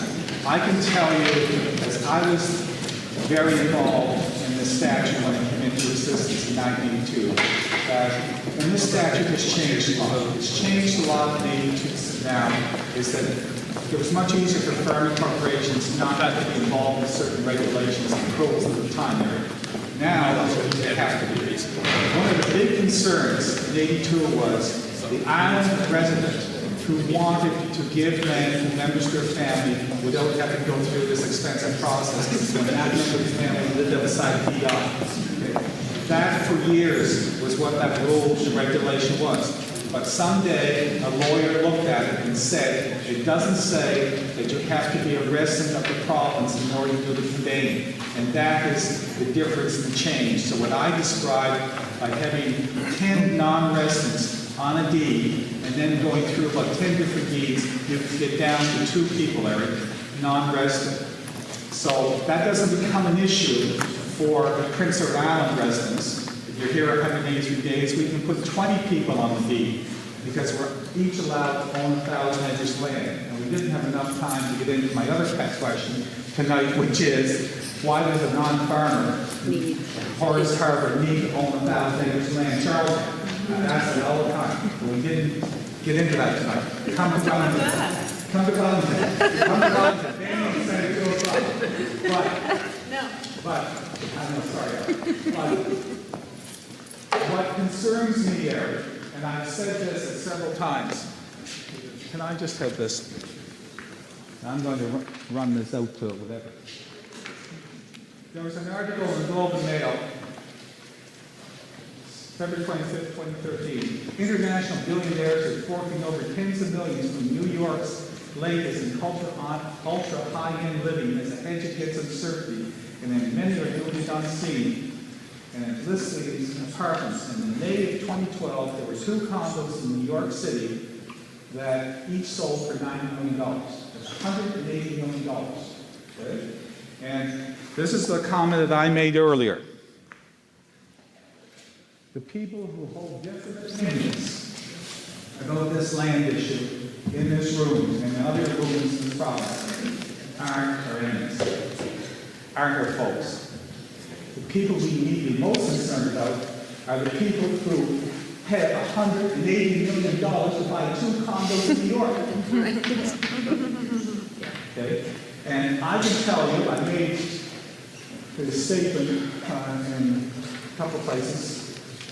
Concor elaborated on Northwest and then I had to say something further on at Murray Harbor.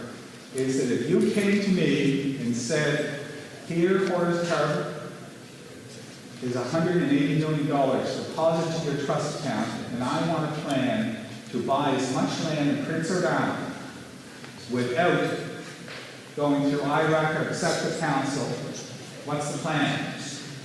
And I would say to them, give me 2 hours and I'll give you a written plan. I would need 1 hour to find a typist, because I know what the plan is. And the plan is to send in here a bunch of people and have them become residents of the province, qualify for 183 days, and buy 1,000 acres, pay cash, and then convey it some different ways I'm talking about. Okay? And all I'm saying to you is I've tried to be as patient as I possibly can in these meetings and listen and listen and listen. But we need to increase the commonness of our shared values about how we live and talk about this place, and we need to come together more as people of this province and not see each other as holding enemy points of view. They aren't our enemies in these rooms. The people are those guys in New York with $180 million, folks. Okay? And for years, I have known some of the things that you could do in this statute. And I have been afraid to even voice them in case somebody would start doing a lot of this stuff. Okay? But in a moment of whatever last year, every time we turned around, my family were in the cemetery last year. So I said to my wife, let's go to Dodge. And so we decided to go to Europe for a month into September. Saw this ad in the paper, applied for it. Here you are. And here I am. Okay? And so anyway, that's where it's at. And I have to address some of these things.